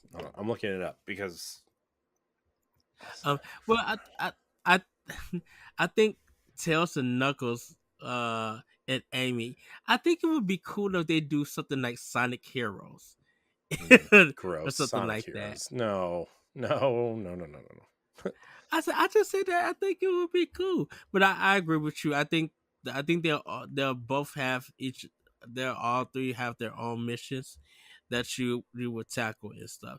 Like I would love to play Tails uh like it was kind of like a Star Fox, or do Knuckles where it's like a 3D brawler or something, and then Amy could be like a traditional platformer, but you know she's beating stuff up with her hammer and everything. Mm-hmm. So I mean that's what I would like to see. Yeah. Yeah. So Well. uh, well, Corey, it's up to you. Next question. Yeah. I'm. It's on sale, so I'm gonna get it. So sorry, I'm purchasing. No rush delivery. Saturday, January 7th. Sure, why not? Get a $2 reward for selecting digital purchases. Wow. Yeah. All right. So our next question comes from the one and only Grayson Morales from Twitter. We need to get him back on the show like at the beginning of the year. He is coming on. I talked to him. He said Is he he's going to do game of the year with us? I'll send him. I'll hit him up in the message because I only asked him for that one. We can't reveal it, everybody, but we're doing something special next year. But I I will ask him to come in look, for a game of the year. Grayson, I know you're listening. I don't know if you made it this far or not, but I want to have you on Pow Block at least once a month. So I'm gonna try. We're gonna try to get you on at least once a month. I love Grayson. He's so cool. He's one of the best people out there. He asks, "What is your favorite Nintendo game you've played on Switch this year, and what is your favorite non-Nintendo game you played this year?" Okay, this is easy Yeah, for this me. is super Favorite easy for me Nintendo too. game.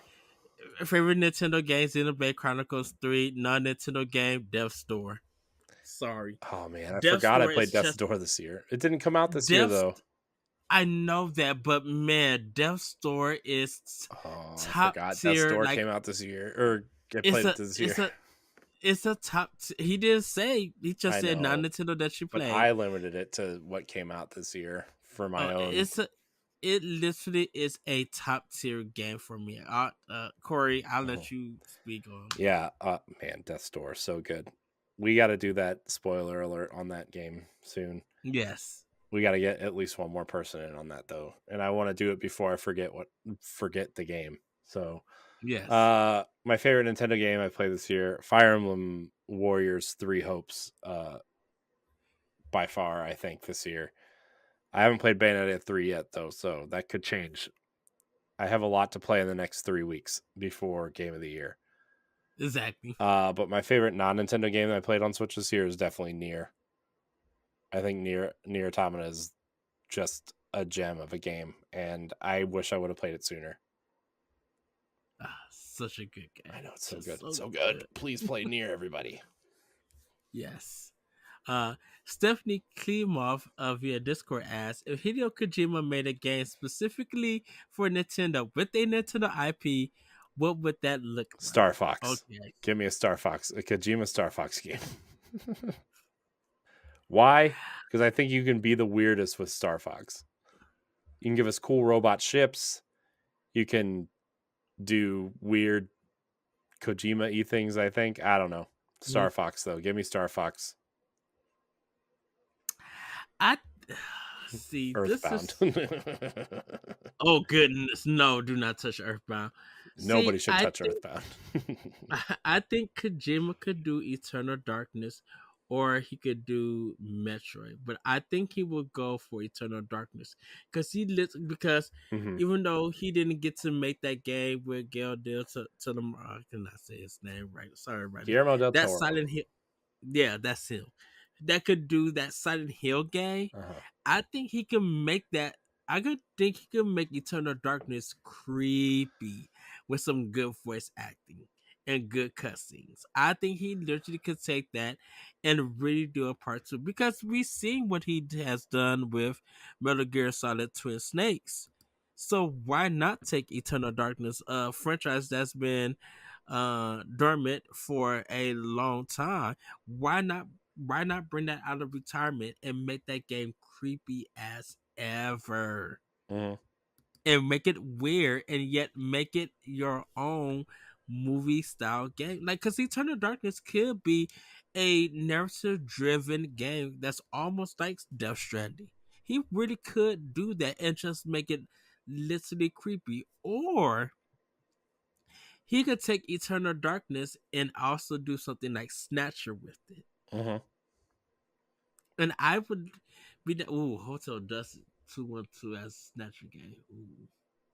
No, Eternal Darkness. He could do something like that, almost like Snatcher, or make it creepy as ever. And I'm like, okay, Kojima, I see what you're doing. Cause I don't know, Metroid as a zone of the Ender style game.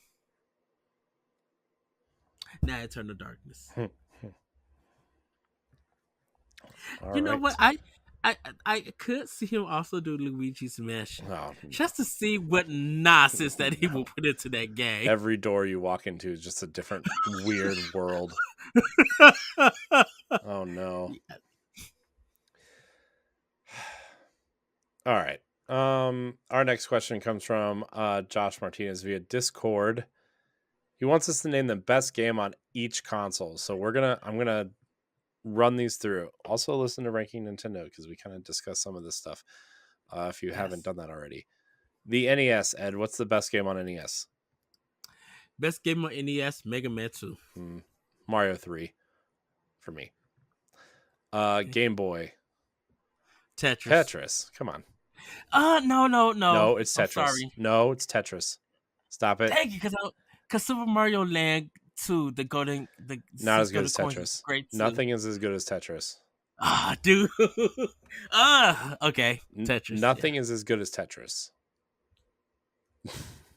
Dude. Because, man. Super Nintendo. Tetris. Ooh. Turtles in Time.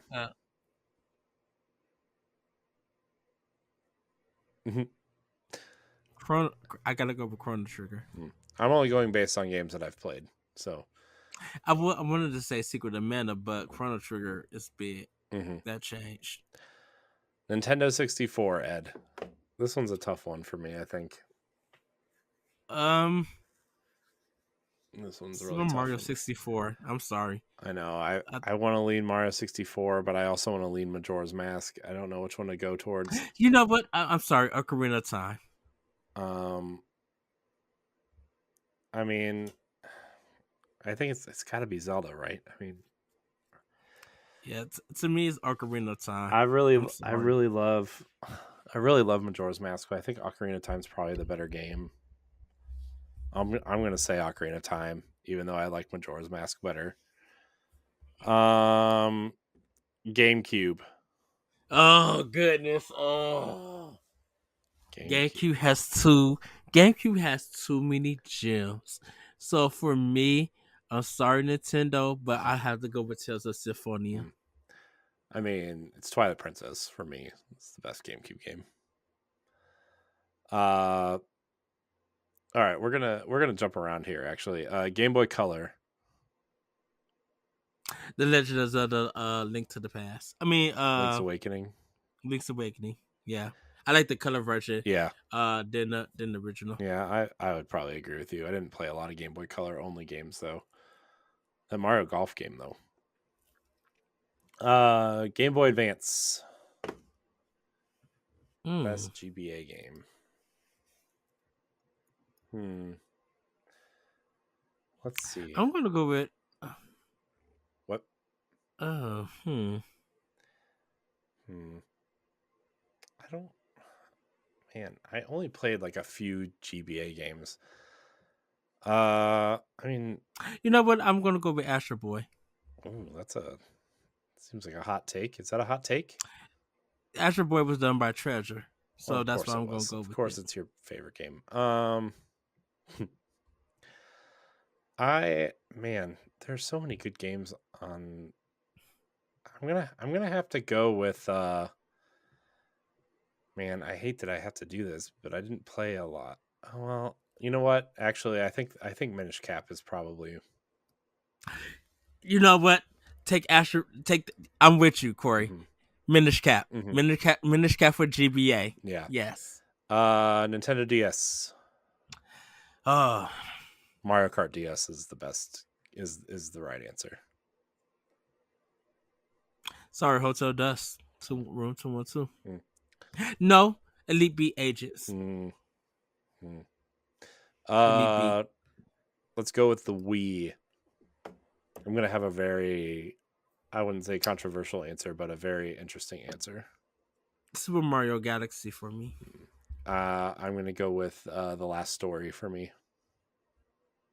I would have said Resident Evil 4, and I would have said Twilight Princess on Wii. Mm-hmm.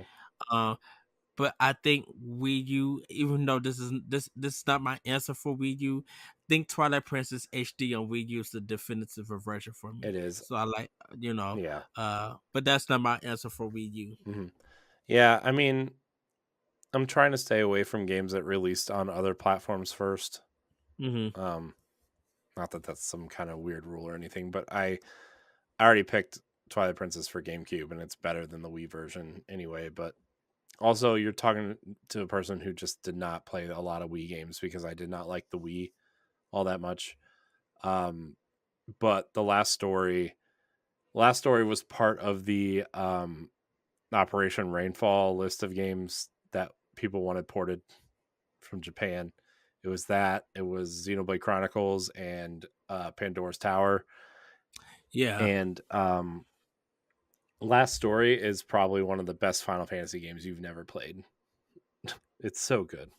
Made by Mistwalker, who also did Blue Dragon and Lost Odyssey on the Xbox 360. They also did that Phantasm game on mobile, and I think it's going Yeah. to make its way to consoles soon. I'm shocked that Mistwalker's games have not gotten any sort of modern port. Are they still open or did they Yeah, no, close? they just made a game. It's like Okay. it's Apple Arcade's biggest game. I forget what it's called. It's that diorama game that they made. Ah. Hold on, I gotta look it up now. Hold on, let me see. It is called Fantasian. I knew that. They've made a lot of mobile games since Last Story. Terra Battle 2, Terra Wars are all mobile games. And then Fantasian, which is Okay. another mobile game, but it's an RPG. So Okay. man, that those Lost Odyssey. If you have not played Lost Odyssey on Xbox 360, I I need to get back so into it. good. I heard the story is really deep. It's amazing, There's and they just a set it up for a most. sequel, and we never got one. Ah, Spoilers, I guess, for that game, but I I think I'm gonna sit down and play that one. I've always wanted to play it, and I own the physical for it. I literally when I got my Xbox One, I bought that when they mentioned the backwards compatibility. I bought that game with my Xbox One just to start it off. mhm, The BC stuff. yeah, Xbox gave that game away for free for a while, which is insane. Yeah. All right, so 3DS, best 3DS game, 3DS. Fire Emblem Awakening for me. Um. Uh. Link Between Worlds. Yeah, Link Between Worlds is a good pick too. But man, Fire Emblem Awakening. Oh, Awakening is so Fire Emblem good. Fates is close though. Birthright is close for me. Um, uh, Wii U, best game on Wii U. This is a fight. I feel like Breath of the Wild is cheating. I wouldn't put Breath of the Wild for Wii U. I I mean, if we have to pick, I think Super Mario 3D World wins for me. Or Xenoblade Chronicles X is also.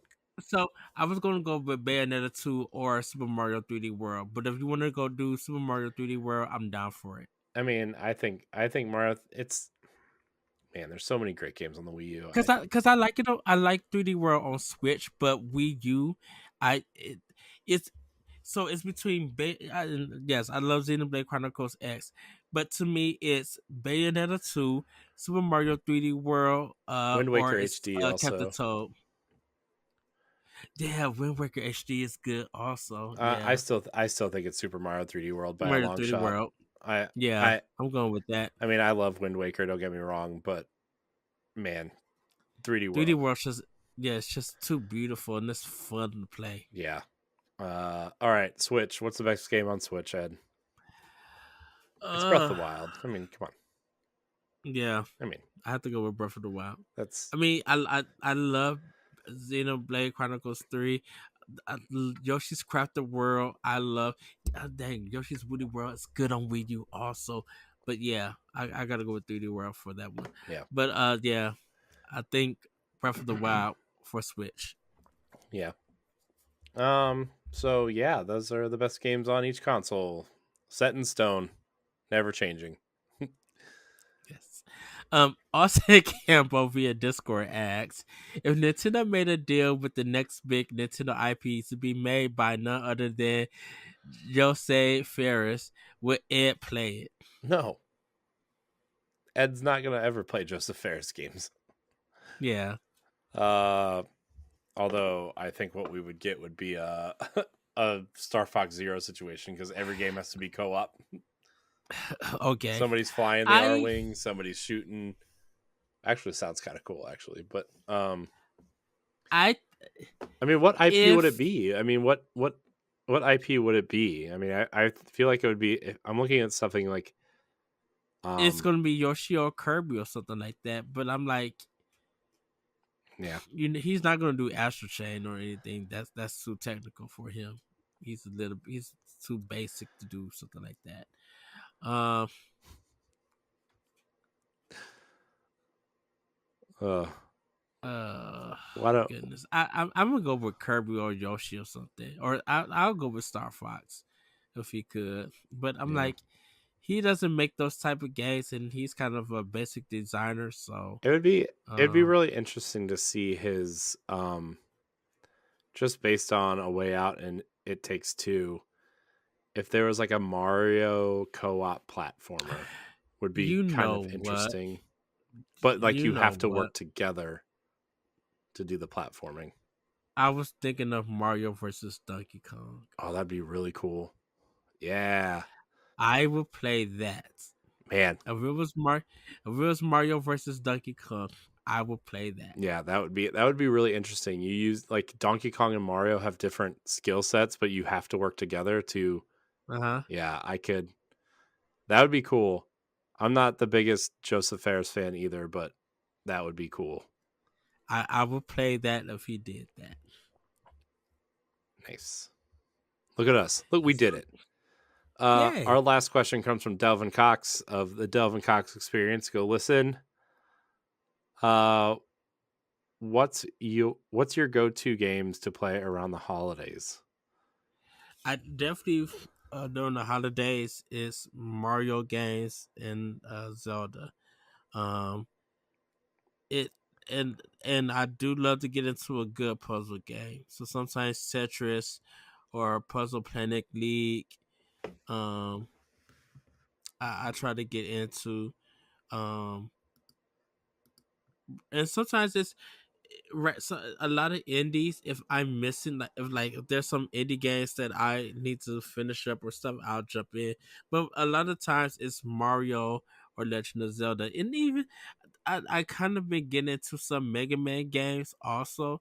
Like Mega Man 2, I normally play around this time, 2 or 3 and stuff. I'll play around this time. So those kind of my go-to games for the holidays. Hmm, nice.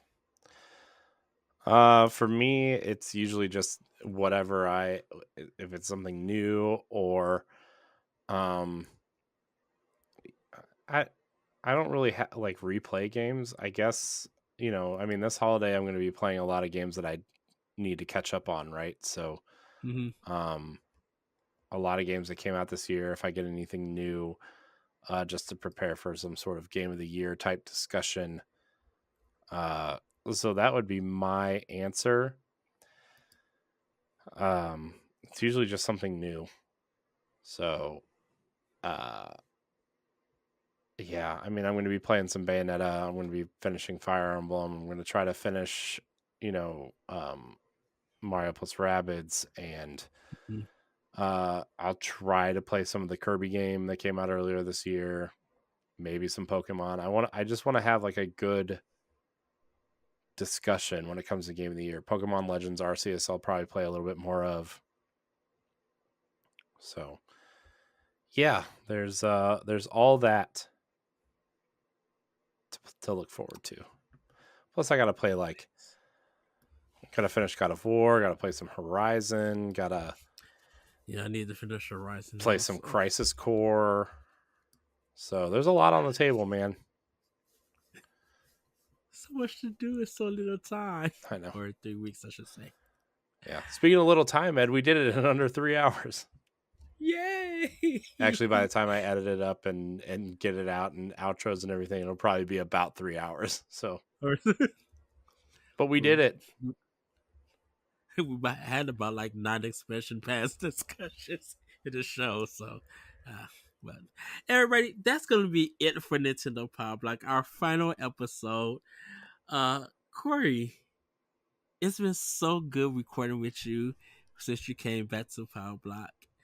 Uh, Yeah. and thank you to all our co-hosts who joined us over the years and all our guests who joined us to record Nintendo Power Block. Each and every one of you guys are means something to me, very special. We're gonna get out of here, Corey. Where can people find you? You can find me at I am Corey HG on Twitter and Instagram. You can also find me on Boss Rush Podcast and Expansion Pass and other things on the Boss Rush Network. Yeah, just thanks everybody for just hanging out with us this year. I know we kind of went through a transition or two, but I think 2023 is going to be a big year for us. I'm very excited for the future of this show in particular and our attempt to bring you more Nintendo related content and book club stuff and all that bonus content, as they say. So, Yes. Ed, I love you. I know this isn't going to be the last time we talk, but it'll be the last time people hear us talk together. So, um, I hope you have a Merry Christmas and a Happy New Year and all the things in between. Um, I know we're going to be doing other things to prep for next year, but um, Yes. you know, yeah, And thank you, Courtney. Yikes. I know you couldn't be on this episode, but thank you for coming on the team and kicking it with us, talking about gangs and stuff. I'm so excited that you are able to join us when you can.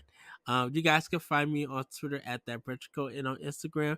You can check us out on Discord, on our YouTube page, Boss Rush Media, I believe, Corey. That's our YouTube page now. yeah, Um, for everything. You can check out Boss Rush Network or bossrush.net for our writings and some of our shows and stuff there. And Corey, yeah, I love you too, man. You're my bestie. You're my bro here. Everybody have a great week. Have a great time for Christmas, Hanukkah, Kwanzaa, whatever you celebrate, or happy holidays.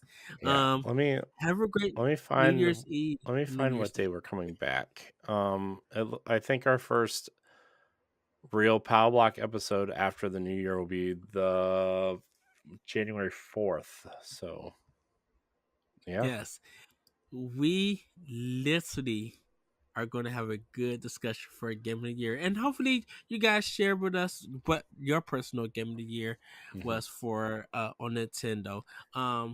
We really want to hear it. And yeah, so join us on our Discord, Boss Rush, our Boss Rush Discord. You know, yeah. with It's the air. Oh, sorry, good. just real quick. I think the schedule coming back from break, we're going to do a massive playing with power on the 4th. Mm-hmm. And then on Wednesday the 11th will be our game of the year discussion. And hopefully there's not a some major Nintendo Direct at the beginning of January, but we'll also have the direct recap show if there is one. Uh and then yeah, that's kind of where we're at. And then we're gonna try to plan on our first spoiler alert slash video game book club. I don't know if I like the name spoiler alert. I think I just like video game book club in general. That'll be in January at some point. Game TBD, but we're gonna figure it out. Yes. With that, everybody, have a great week. Have a great weekend. Have a great Christmas. Like I said, holiday. And also have a great New Year's Eve and a New Year's Day. Please do be safe and everything. And hopefully you guys share what you get for Christmas, Nintendo related. And we would love to see. With that, everybody, we'll see you next time on Nintendo Pow Block. Woo-hoo-hoo! Happy New Year, everybody. Merry Christmas. Happy Hanukkah. Bye, everybody. Woo-hoo! All of the holidays.